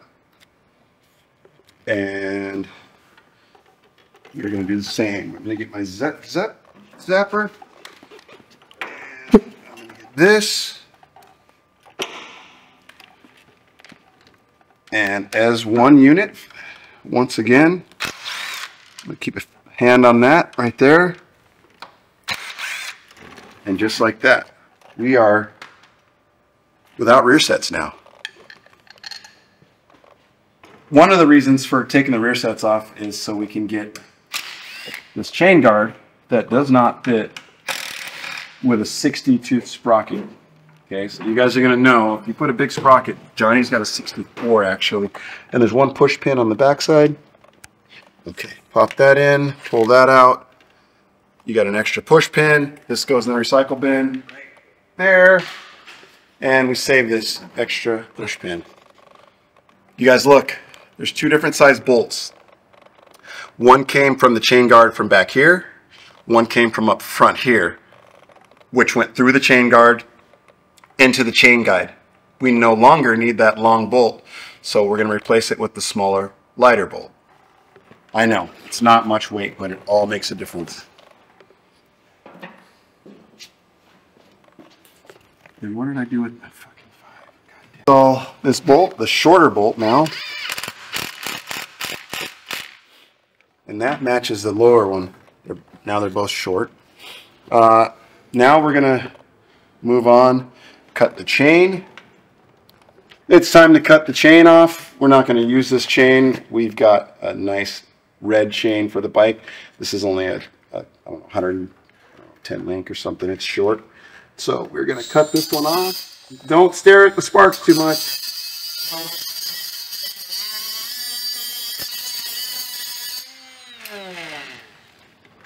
Easy peasy. Now, if you guys do not have a chain breaker, I highly recommend it. Only because ease of use. It makes life easy. Once you've cut that master like that, you take this awesome chain breaker and pop it on here, like so. And you give a spinny spin until you push that pin through. There's nothing easier, honestly. I've used a ton of different chain breakers over the years. Okay, so Johnny is not using a P34, but for those of you that are using a 2-piston foot brake P34, I spoke with Scott and got him to make this bracket. He has oblonged or slotted these so that you can adjust this in and out so that your foot brake is dead center. You have a little bit of adjustment, and that's all you need. It's going to make life so much better, because used to be it was a perfect size hole. You'd put it on there, set it and forget it, and that's where it was at, even if it was off center. Every bike is different. The spacing might be just a little bit off. Now you have some adjustability when you get that on there, and I'll show you better. So if you look at the bracket, it used to be one spot, and that's where it went. It was fixed. Now we have just that minute amount of adjustment either way to center that up. Go. All right. Now we are going to pop this bracket on. Grab these guys right here. Snug. And get those hand tight.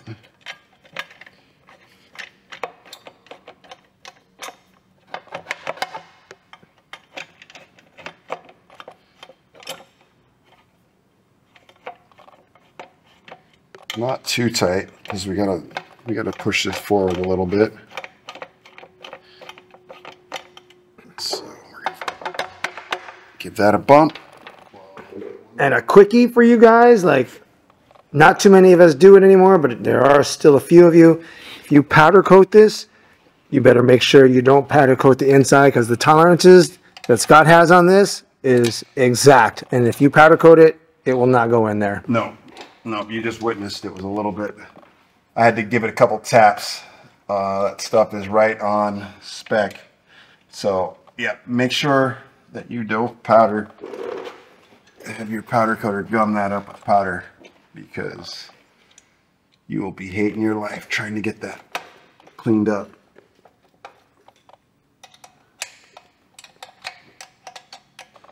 Another thing that I went over with SS Moto, I like my bike to be as short as it possibly can. I like to run my rear wheel all the way forward. Just as you guys can understand, if it was a car and it was well, let's say a Toyota truck, it's a long bed, right? So it's got a long wheelbase. So that thing does not make U-turns very good compared to a short bed, which has a shorter wheelbase, which is going to turn quicker. So I want my bike to turn as quickly as possible. So I run my wheel all the way forward. This used to touch the swing arm when it would get not even all the way forward, when it would start getting close. Scott made adjustments. He's really good about that stuff. And so I like to think that we get to do some research and development with him on stuff like that to just make a better product, at least for myself. And, you know, possibly for some users out there that do like a short bike like I do, you know, as short as you can possibly get it is where I want my wheel. I want it as far forward as I can get it. It is time to put the wheel back in place. Oh man, everything is so much cooler when you have stunt parts on it. Drop this bad boy down just a little bit. Get that lined up.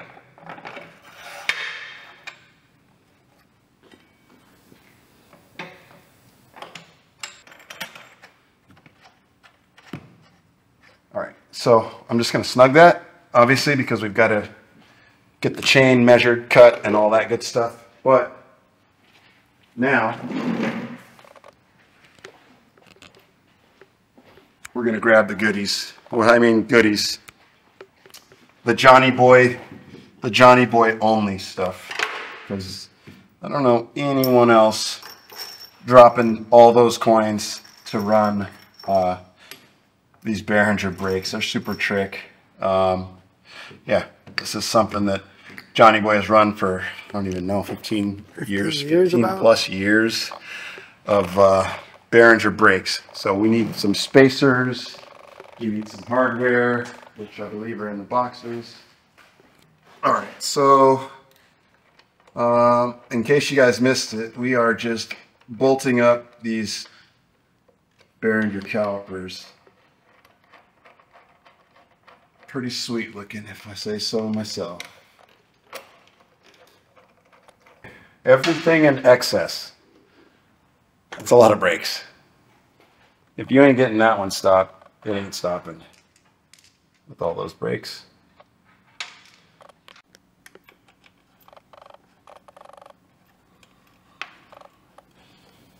All right, so that is run and good.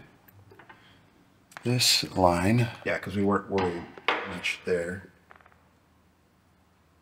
right? Perfect. Yeah, I think that's what we wanted, because that, if this was going down, it would be too close to the ground. So I'm just gonna get this preliminary snug, and then we're going to make any adjustments that we need as we go, I think. So just do that.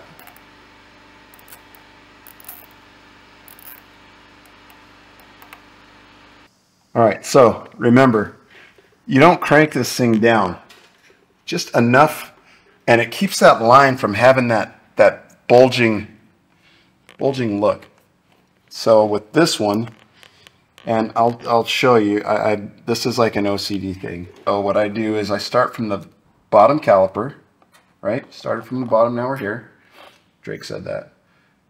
And then I got this one out of the way because the line, it's just hard for me to think having that line hanging that low when Johnny goes right. If he went left, primarily, it wouldn't be that big a deal. But since Johnny goes right and he gets kind of low, doing circles and stuff sometimes, death spins or whatever, I want to get this line tucked up and out of the way. So that one's clear.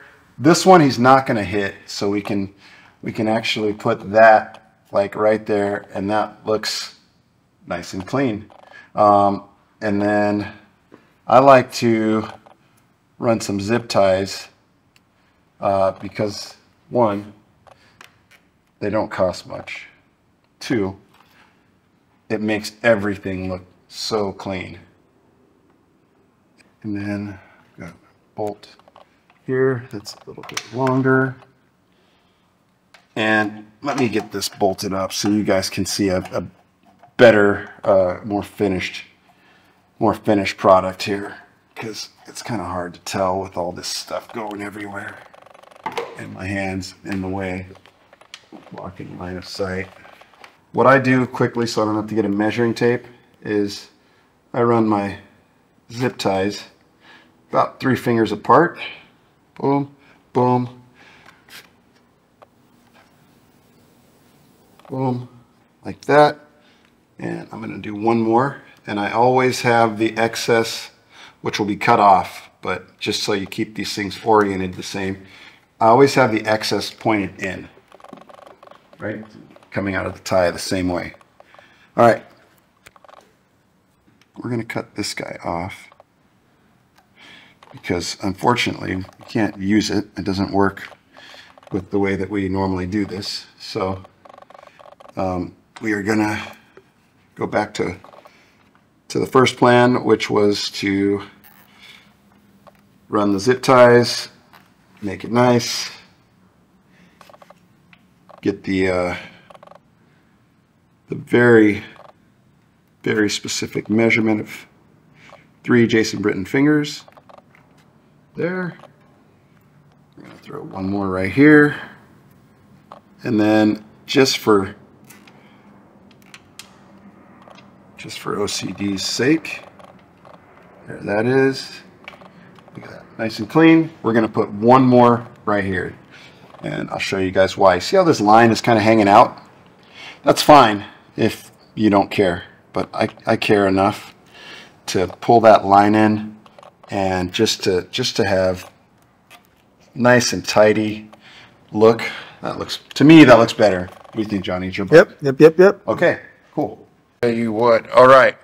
So once again, we're assembling Impact Tech rear sets. This should already be on the consumer rear sets, but Johnny got a one-off pair, so his is not assembled.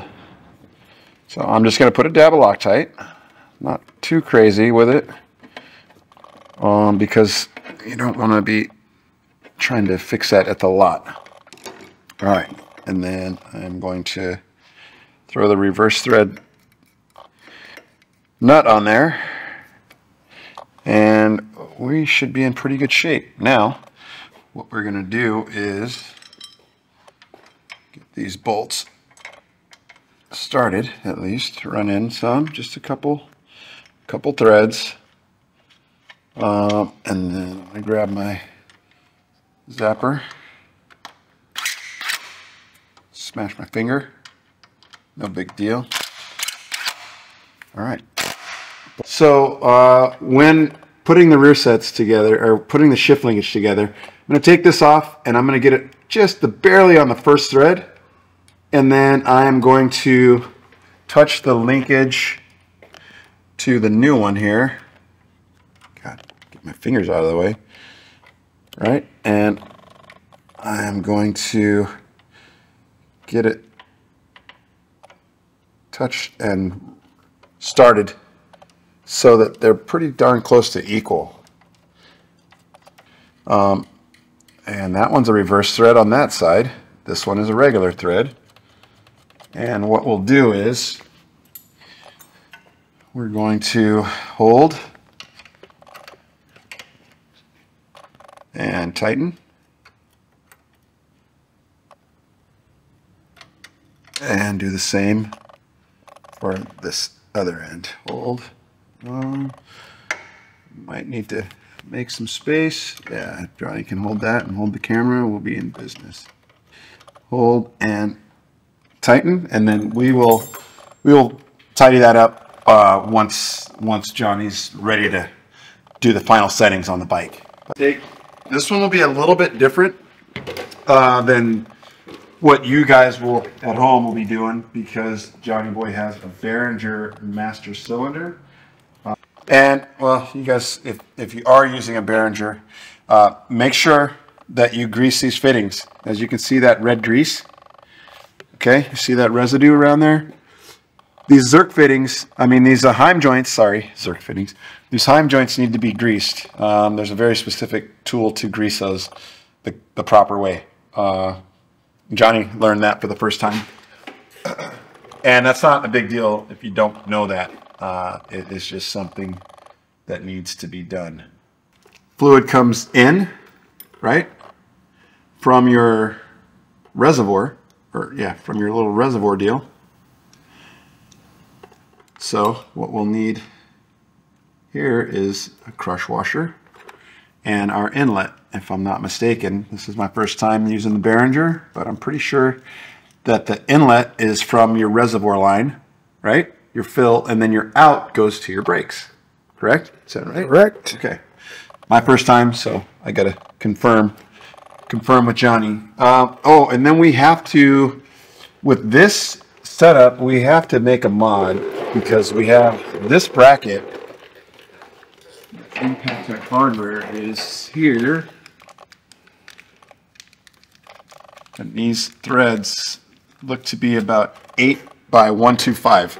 But I have this neat little identical chart to tell me for sure what size it is. I said I think it's 8 by 125. Let's see. 8 by 125. Lucky guess. It's these two right here, correct? Yeah. So, oh, those are, okay, those are the ones. So we've got to cut some threads into these two, and then that will allow that to go there and this to go at the bottom, and we should be in business. Yeah. I think it's going to work.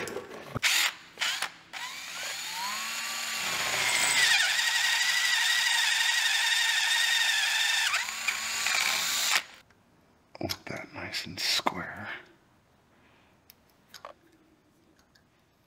Okay. We're going to get more threads that way. We went with the 6.7. That's starting to walk on me a little bit.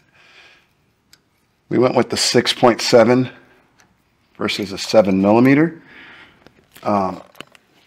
For me, I like that better because that allows us to get a little bit more thread depth out of these holes. Any more perfecter, and I would be shocked. That's about as good as it gets. Just a bit long. That's all right. All good. We just need to find one more little setup like that. Have to release one of the zip ties. And I need to grab. So we need to just confirm length here. So we're going to be somewhere around there.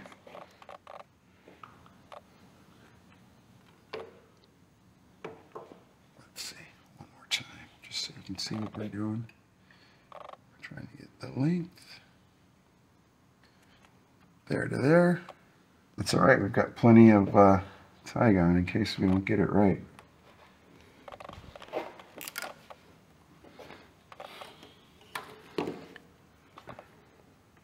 Oh, too short.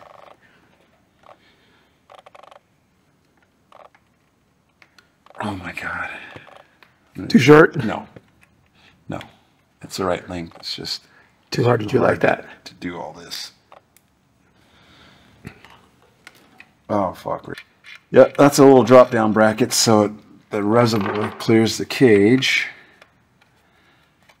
And we're going to put that reservoir right back in place. We're going to put the drop down bracket in place.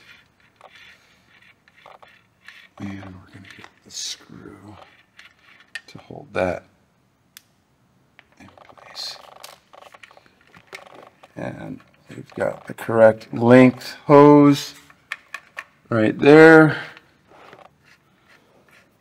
We'll have to do a little bit of safety wiring.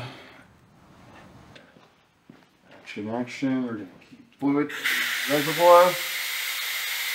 We're going to try and pull into the master here.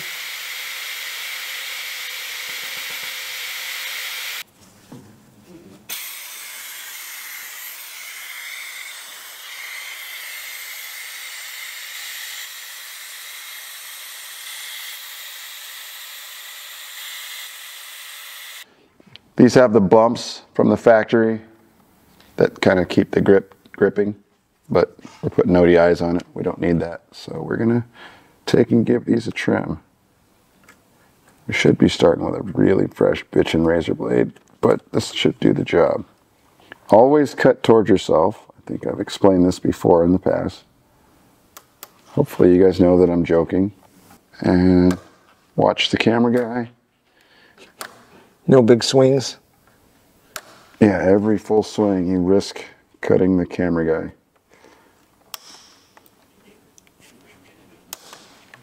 Got to choose the bigger one. Which would you choose? Me too.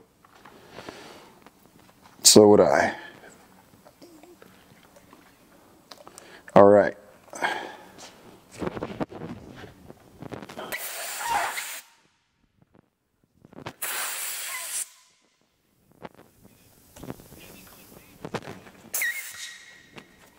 Okay, finishing touch to make your Impact Tech clip-ons complete. Boom, pop that guy in there, run it down. Make sure you don't have sticky throttle, and on to the next. All right, put the resis in place. Got to do this one first. Handbrake side first. Handbrake side first. Pop the cap on. Stout.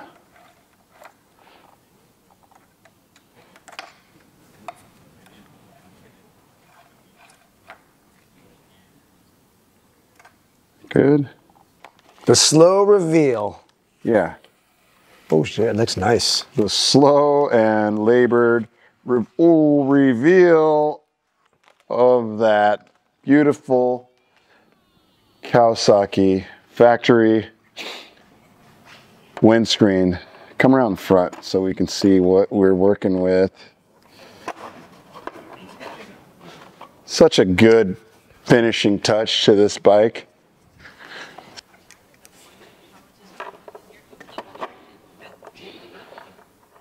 It doesn't get much better than that, honestly. Still got the Kawasaki embossed logo from underneath. It's the way it should look. Ignition delete kits. Where do you get those? Right here. No Limit Motorsports, of course. Duh. What do you think? Where do you think you get them, Johnny? Same place you got yours.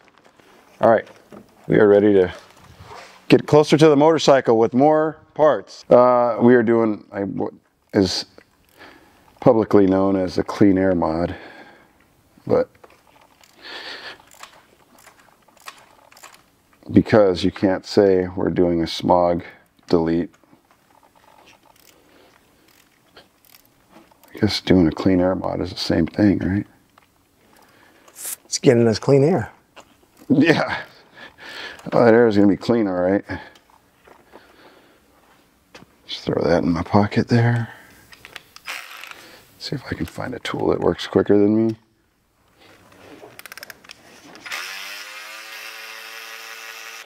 Graves, our good friends over at Graves Motorsports, keeping us fresh.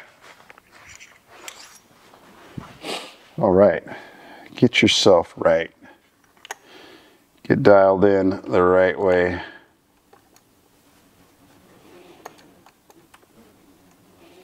Start these ones by hand. Make sure you're not cross-threaded. This one we can snug. Why are we not tightening that back one? Oh, because that's the ground for our power. We've got to ground that, so we're going to click that guy onto there. We've got to cut a hole in this panel. So we're not there yet. We're not there yet, but we're that much closer. So we can plug this in. Plug that ignition, that part of it in. And then we can slide that over. That's good for now. Now we got to get that inlay panel. Okay, we're going to do some housekeeping up here. Make this nice. Click that into place. That's going to be good. We've got one plug that we've still got to access. We don't need that.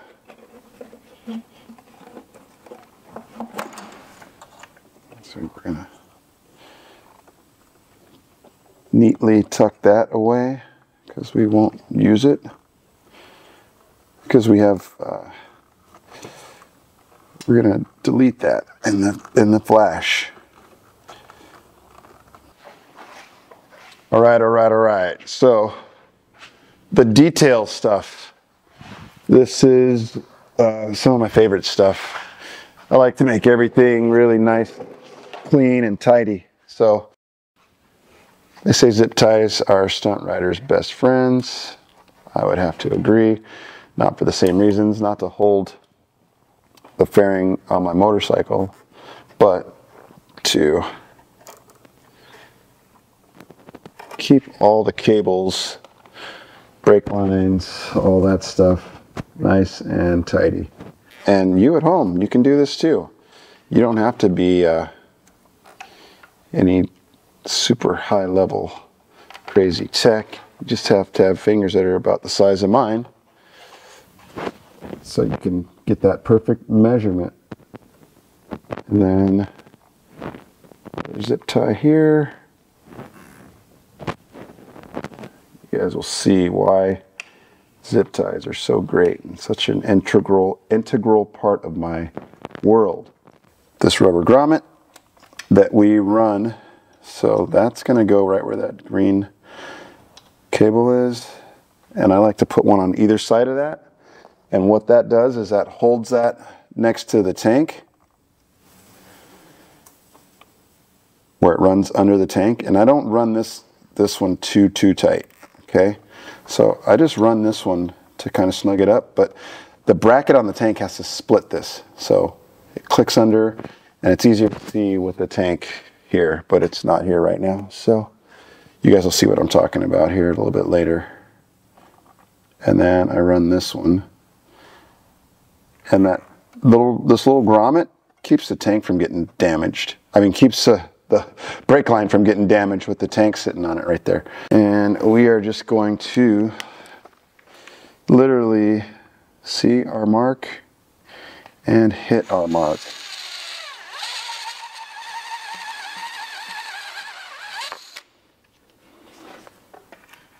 Oh, we need to go more than that. Come on. It looks pretty close. On the left side, right? See that little raised edge? Look at it from this way. You can see it a little bit better. Got it. See that? So what we're going to do is we're going to take and so we locate our switch properly. Put that thing at 9 o'clock. Not 9 o'clock, but the 9 on the clock.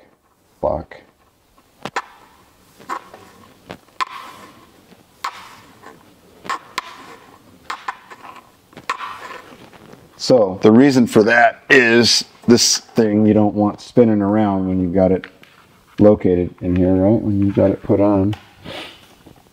And then you go, so you see that falls right into that slot. Can you guys see that? See the slot? Yep. And that goes into that. Thing will not spin now. Look at that. Stout. So that's the proper way to do it. Not that much room.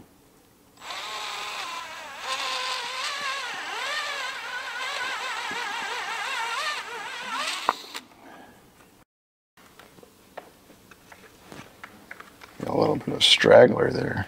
There we go.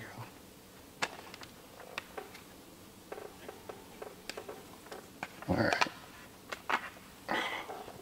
Like a glove. All right. So, like I said, this is all plug and play stuff, or I don't know if I already explained that.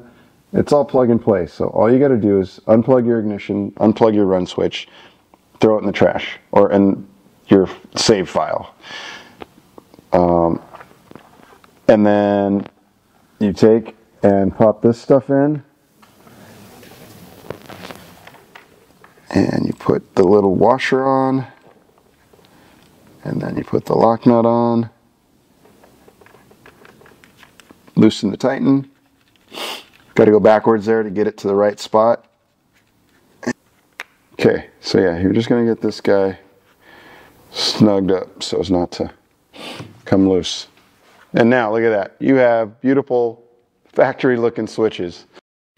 Now, we're going to plumb this wiring. I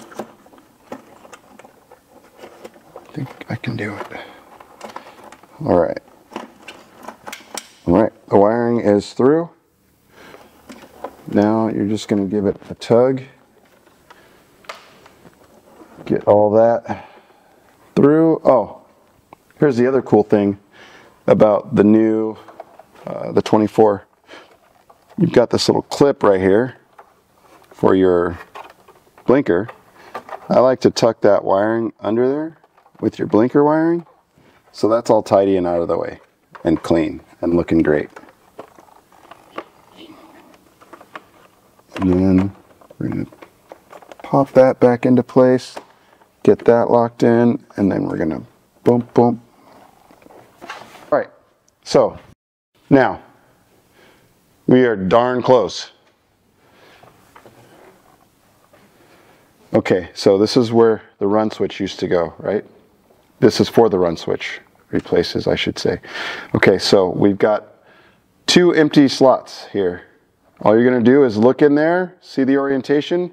There's little, this is going to be hard as heck to see. Yeah. But there's little slotted edges on here. They're like little feet. I don't know if you can see that. Okay, well, let's just say that you can. And you're going to put those in the right orientation and push that into place. There's one.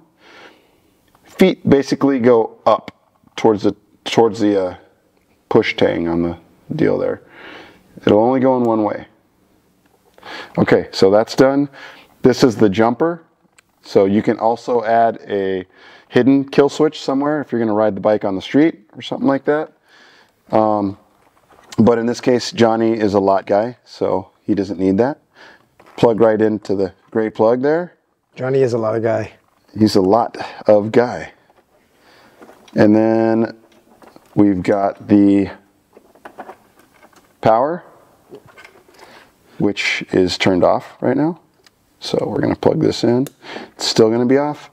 Now, if we were just to leave it like that, you could turn the ignition on and you wouldn't have an illuminated red light on the other side here. I'll show you what I'm talking about. Let me just tidy these wires up a little bit so they look good for video.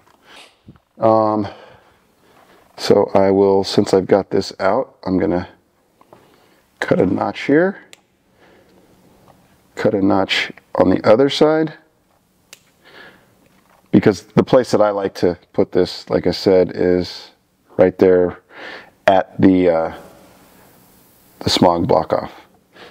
Open that up a little bit, and then I'm just going to do this by hand. Oh, so I'll show you what I was talking about. So the battery's hooked up. Okay, so we'll have power on the dash, but we don't have a light here.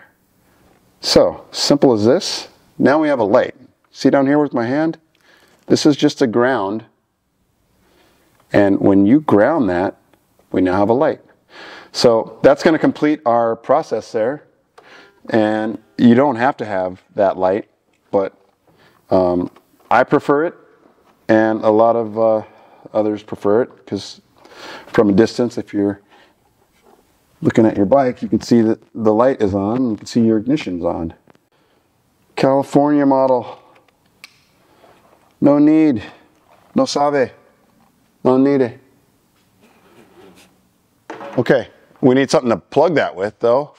And just to remind you guys, that is that air canister that we took off earlier that's in the side there. That was the hose running into it. So don't forget, you need to plug that one vacuum line up or you're going to have some issues. Oh, well, never mind. Not going to be able to really get that back off, but yeah. I just pop on a little handy dandy plug. It does have a lip on it, so now it really ain't coming off. And snip, snip, and we're done. We are done. Looks great. So the plug I was telling you guys about, you can plug this into your run switch side, that gray plug, and then you can put a hidden switch somewhere on your motorcycle. Okay, we give you enough wire to run a hidden switch to the place of your desire. So what you do is you just run one side to one post, one lead to one post, the other lead to the other post. You can click the switch one way, it'll cut the power. Click it the other way, it gives the power. So simple. Simple. It's just a kill. Simply a kill switch. This comes in all the kits, and you choose which one you want, which way you want it.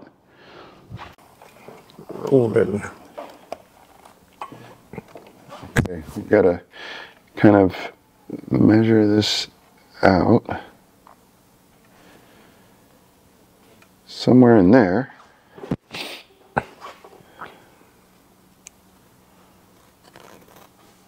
You guys are gonna laugh at how easy and inexpensive our clean air mod is. It's a pair of block-off plates from Graves, and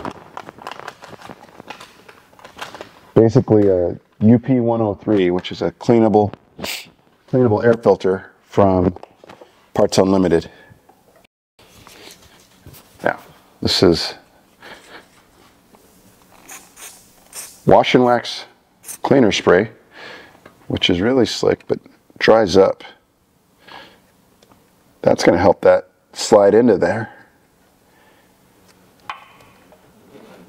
And we're going to get that nice and crammed in there. And we are going to put that clamp on there and rotate it out of the way. Get that to lay down nice. So ultimately, we're going to end up with a filter right under the fuel tank. Why? Because there's much more convenient or I should say inconvenient places to put these. If your bike does happen to pump some oil out from a long wheelie, and you have it mounted up towards the front of the bike, let's say for instance, if you possibly do that, and then you wonder why your bike's running hot, it's because you got a radiator that's covered in oil. And I think we have some people that are out there that have witnessed or experienced this. Johnny, maybe. Maybe. And had their bike overheat. So yeah, Johnny was a victim, right? Yep. You've experienced that. So it kind of sucks to wonder why your bike is running hot and thinking that you got other problems and going into this and that, and then realizing that your radiator is just soaked in oil. So there's a couple reasons for this. I run it under here because it's easy enough to clean, and it's easy enough to get to and clean. You just pop your tank and you get right to it. You don't have to turn the bars, dig up under the fairings, and try and get a screwdriver in there and whatever else. Super simple to get to. That's one reason. And reason number two is there's a little drain, oddly enough, so that if this thing gets so soaked with oil, it can actually drain. There's actually a little hole. Well, you're definitely not going to be able to see it, but it can soak through this. It'll soak through this little foam, which comes out, by the way. So you can pull that foam out, rinse it, and then you're good. So it usually soaks the foam, worst case. And that's not the end of the world. You soak that foam, it's not a big deal because it's literally foam. It's like a air filter almost. You can rinse that out and put it back in and you're all good. So there are other more elaborate clean air mods, but like I said, simplicity wins for me every time. And once again, our trusty dusty zip tie. That's it. That's it. It's done. It sits right there and you're all done. Easy enough? All right, so for me, I always like to, when I'm doing this, when I get to this part, I like to put the air box on with no fuel tank for obvious reasons. Super easy to get to. Struggle to get in there and tighten this thing up. There's a couple 3mm head Allens. And you're not going to be able to see how tight to tighten, but there is a little lock tab that keeps you from over tightening. And if you still over tighten, well, you should probably go to a shop or go to someone that knows how to work on these things, because they try and make it foolproof for you. But, you know, sometimes they get over tightened. So you should feel it get tight, and then you just go snug, snug, and you're done. Come around to the other side. Look under there, get it lined up. Go, go, go. I don't know if you guys are paying attention, but so remember the tool I told you that I had? Remove it. Or if you didn't use it at all, just remember to plug this back in before you fire the bike back up. Just so you're not panicked and wondering why you got a check engine light. And yeah, straightforward. Locked in place, that's good. Now, we are gonna, there's a washer, okay? So you have bolt, go through there, washer, cables, and then you have, so that's how that should look. That's the way it came from the factory. That's the way it should look. Stack your cables, and then get to tightening. All right. Fuel pump extraction underway.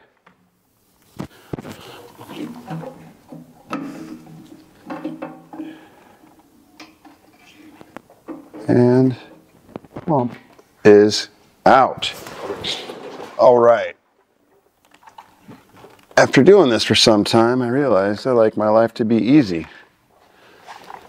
No more sucking fuel through a siphon. You click that little go button right there, the green one that says on, and you're going.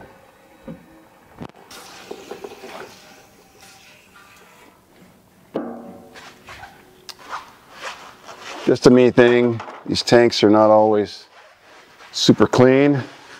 When you get them back from whoever you get them back from, whether it's a tank guy, a tank builder, or a painter, I feel like we're really particular about that stuff, but we still flush them. All right. Ring. And don't forget to right down my leg. Really? Really? Now don't forget to put your O-ring back in. You'll find out really quickly if you didn't. Don't worry. You'll know quick. As soon as you start your bike, try to start your bike, you'll realize you don't have an O-ring. Also, take care to not do this on a hot day in Texas Next to a building. at the stunt spot next to a building that you're about to light on fire and realize that you're that guy. So fuel overflow, I run it down and I will show you, or Johnny will show you guys where it comes out, right between the dog bone, so it soaks the back tire with fuel when you're said and done. That way you know you overfilled your bike, because your bike's going to get really loose when you go to clutch it, or when you go to give it a blip in a wheelie.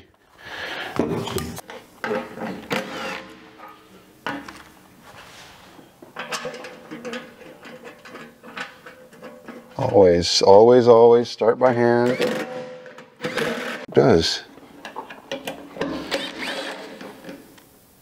So this is all the hardware and bracket that you'll have to swap or remove when you get your tank built and then put back on when you get your tank back. So we just pull all this stuff out, transferring it to the new tank, as you guys have seen so far.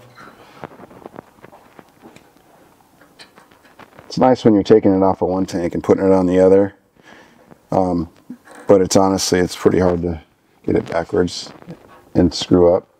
But you will realize pretty quickly, if you did get it backwards or try and put it on wrong, that you're doing it.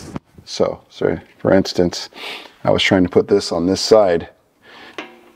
It could possibly go, but that's real hard to line up, and that's hitting there, and that feels wrong. So you'll see it'll find a nice little home when you get it on there the right way.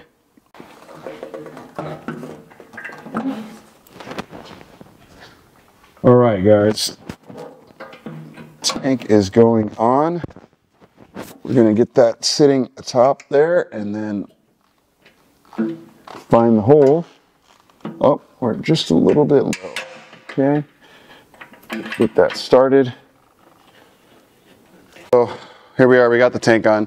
There is a process to installing the tank for me personally, because I've seen the mistake happen way too many times. So anytime I install a tank, I always put the fuel line on, right? Make sure you get that thing all the way on. Okay, click the lock tab, right? Because I've seen so many times guys forget to put the fuel line on, and then they plug this guy in, and then they turn the key on, and they proceed to shoot gallons of fuel out of the bike and freak out and go, what's going on? Oh my God, oh my God. And you got a huge mess, and it's a nightmare. So fuel line first, and then give it power. The moment of truth. Everything plugged in, everything all good. We're gonna have check engine light because we have not flashed the ECU yet. But we should get her to sing a little song and dance for us. Get that pump primed, go about 3 shots. You don't hear it scavenging anymore. She's alive. We'll have to clear some check engine lights after we flash the ECU because we don't have the secondary butterfly valve flashed out of it, and we don't have the pair valve flashed out of it. But yeah, that's all we wanted to do. We wanted to make sure that she was a fire-breathing dragon, which she is. All right, so we are going to flash the ECU. I've got my flash pulled up.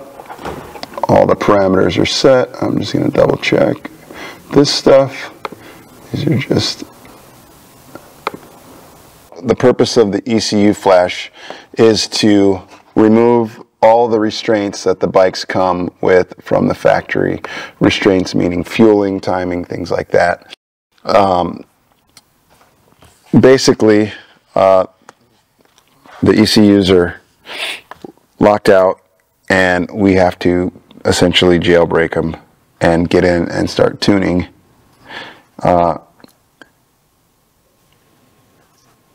So once we spend tons of time on the dyno with a bunch of different options and develop flashes for each different option area, we then test and make sure that the bikes are dialed. Once they're dialed and they're ready for rollout, release, we bring them to you guys, the public.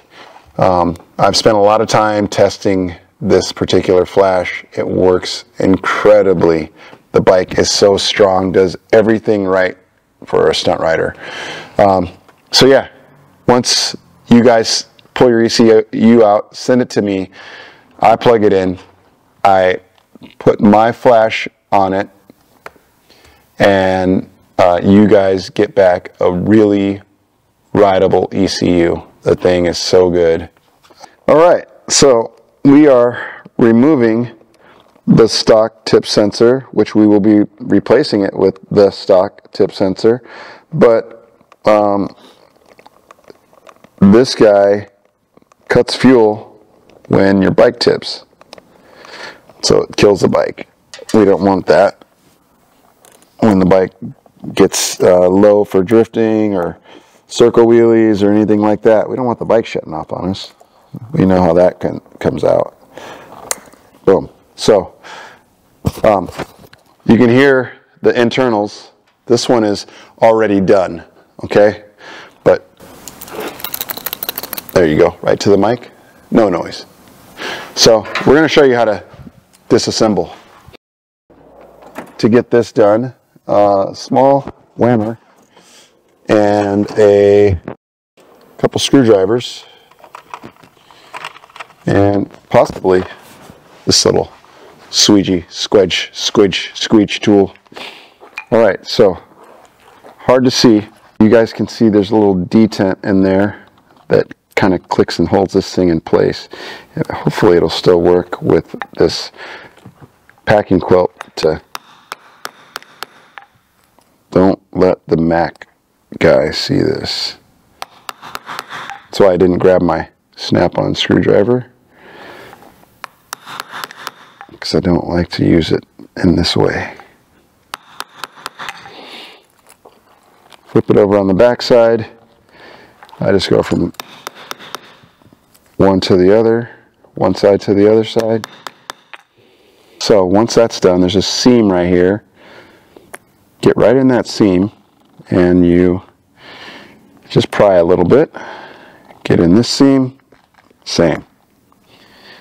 Pry back and forth, and you'll get to a point eventually where you'll need a bigger screwdriver.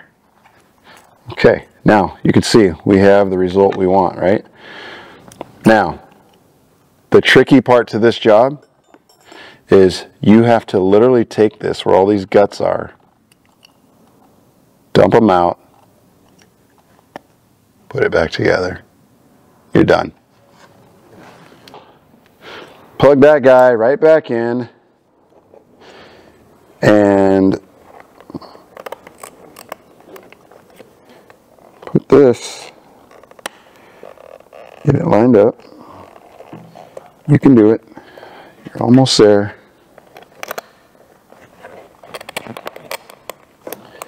Okay. All right. Just like that, we just saved about 9 pounds almost. ECU is ready to go. But before we put the ECU in, guys, come over here. If you guys are running dual fans, what you're going to want to do is come over here to your fan fuse. You've got a 15 amp stock fan fuse. 1, 2, 3. Third fuse from the bottom. Third fuse up from the bottom. 15 amp. So we're going to remove that guy. And we are going to replace it with a 25 amp fuse. The R6 fans draw a bit more current, and there are occasions where it could pop that 15 amp fuse, but if you correct it before you have a problem, you're better off, because then you're not going to be stressed out. ECU going back in the bike. We are getting close. We're running out of parts to put on this bike, and we are getting closer to looking like a full built stunt bike. We're getting close to looking like a Johnny Boy build.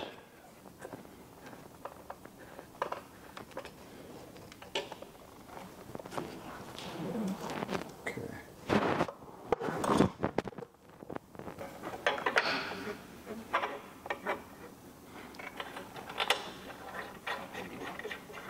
You know what this means, guys? Johnny Boy will be riding his 24 tomorrow. All right, so Johnny Boy's new build, we're cutting the taillight apart. We're going to save the LED assembly, and then we're going to, so we got to cut this into 2 pieces. Cut the black from the red, and then we've got to get the light all trimmed up, save the LED, lay it down, plastic weld it all back together. Sounds easy, but it's a bit tedious. So, stick around.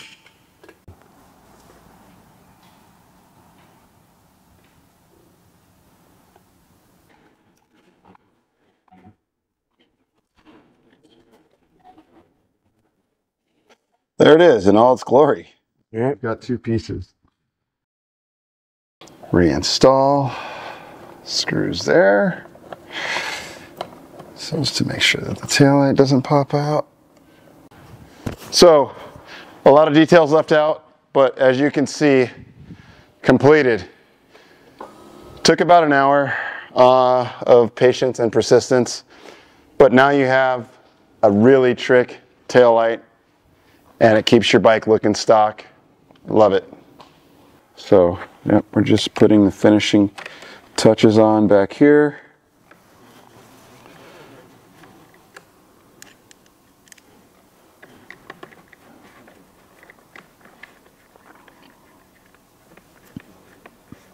Because no one's ever going to know. Nobody's going to know. Never going to know. Get those started. Show you guys a cheat trick for that. Cheat code, cheat code.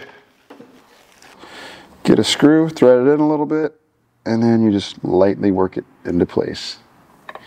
Right? Otherwise you're going to push. You don't want to screw in too far because then it'll mushroom out and then it won't go in. But for that, we are good.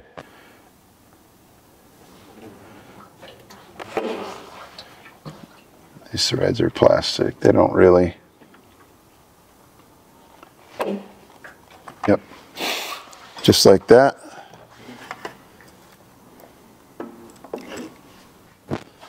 Where's my other one? Okay. There's long, there's short.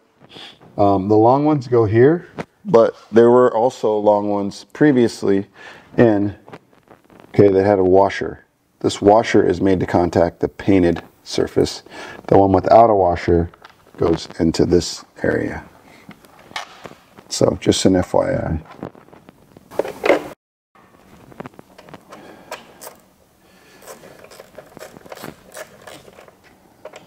Okay, seat locks go on loosely. pay attention enough and do it correctly, you won't have to wait until you've already put the whole back of the bike together to go, oh shoot. But that's okay, we still got it done. All right, so had these seats done by Custom Stunt Seats. The back side, the back seat, actually he made it a little longer so it kind of wedges against the front seat. So, and because of that, usually when you take the seats off, you take the front seat off, which is on a pull tab that will pull through to the bottom, and pull that off, and then there's usually a tab inside that you pull and it takes the back seat off. But because this wedges against there, can't get the front seat out. But so, it makes it like a step plate, so that's kind of a cool idea. Yeah, so basically put both the pull tabs on the bottom so that I can take the back seat off first and then get the front seat off if I need to.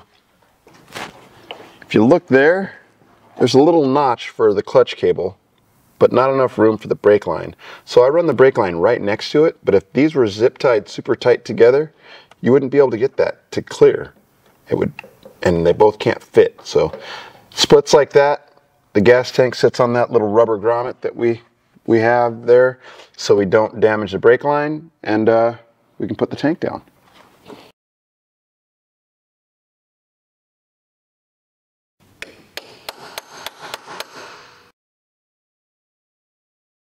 Yeah, rear axle. Yeah, dude. Yeah, dude.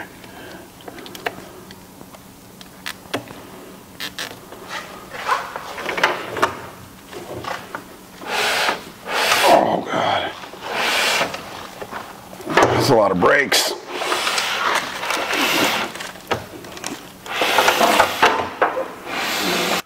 Damn, we just about used all 175 links, Johnny. You only have 43 links left.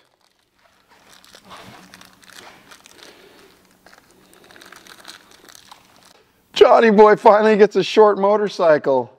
Hell yeah, dude.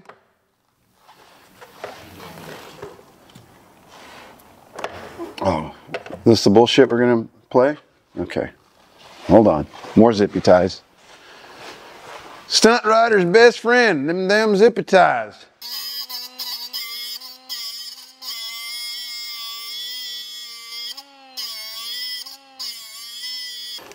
Nothing like some chain grease on my watch. Love that. Don't you love that for me? A little chain grease on the watch. All right. Master Linky. Make sure you grease up your O-rings, people, because they need to have grease. All right. Then you take your last two O-rings. So you got two on the inside, two on the outside, grease in between, and everyone's happy. So essentially you line the P for press up with press. Okay. And then we pop the master link on the correct way, like that, like so. And, oh man, too tight.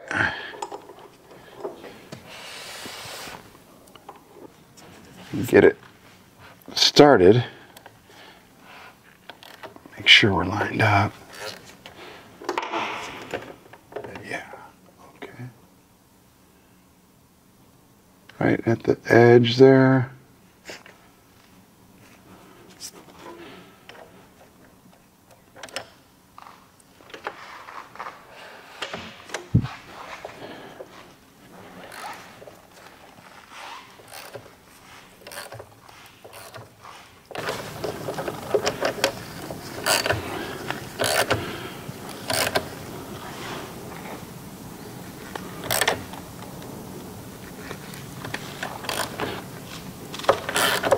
Okay, we got a little bit of flare there, and we're in business. Torquing the axle to 93 foot-pounds.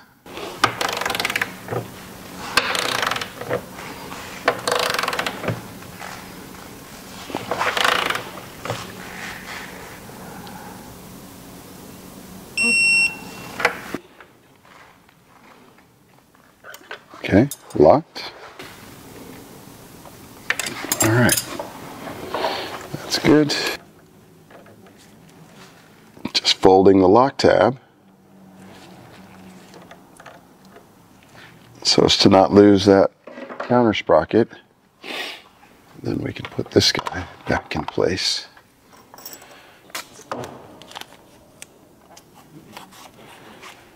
Sharpie Darpy.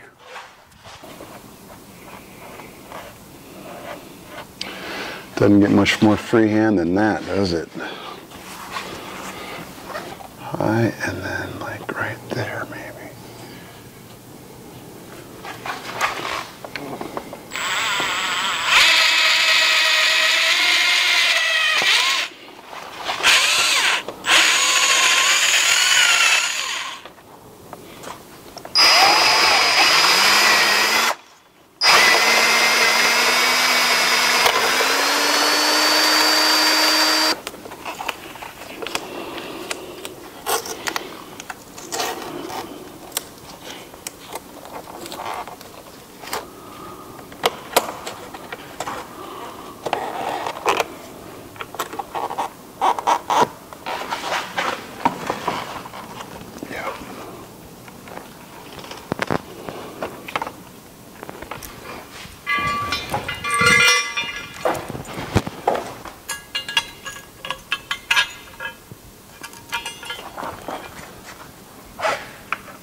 All right,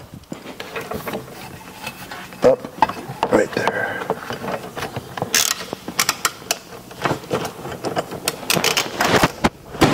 Okay, so we are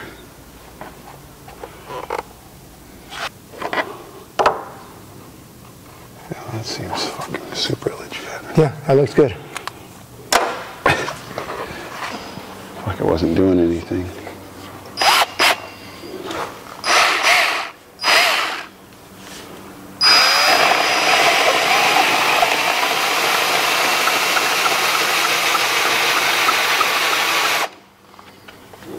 Because this one we get to keep a little bit. Yeah, that looks good though. Yeah, so this one, where's my yellow? And what size is that? 1.5 inches. Or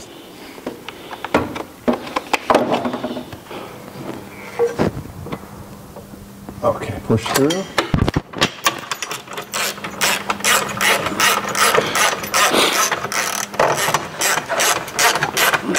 All right, I don't know what happened to the rest of the audio on these clips, but basically what we were doing here is tightening up the rest of the bolts on the cage. We put the pucks on, and then we quickly went over the rest of the bike just to make sure everything was buttoned up. Big shout out to Jason Britton for building the entire bike so that you guys can see in detail how everything was done. Also shout out to Impact Tech, SS Moto, Behringer Brakes, Custom Stunt Seats, all for helping me out with the build. I couldn't have done it without you guys, but there she is. Thank you, everybody.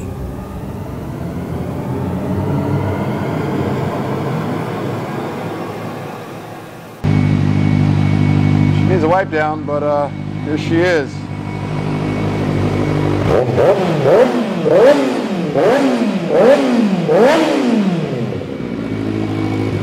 Quick walk around.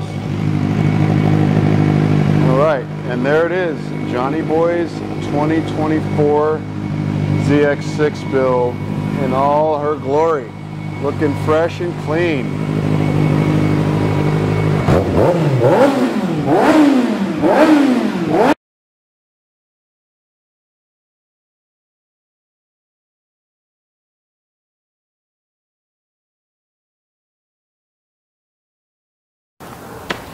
Okay. What's up, everybody? Jason Britton here, and we are wait, where are we at? We're somewhere. I almost said we're at home base. Okay. We're at Home Depot. 3, 2, 1.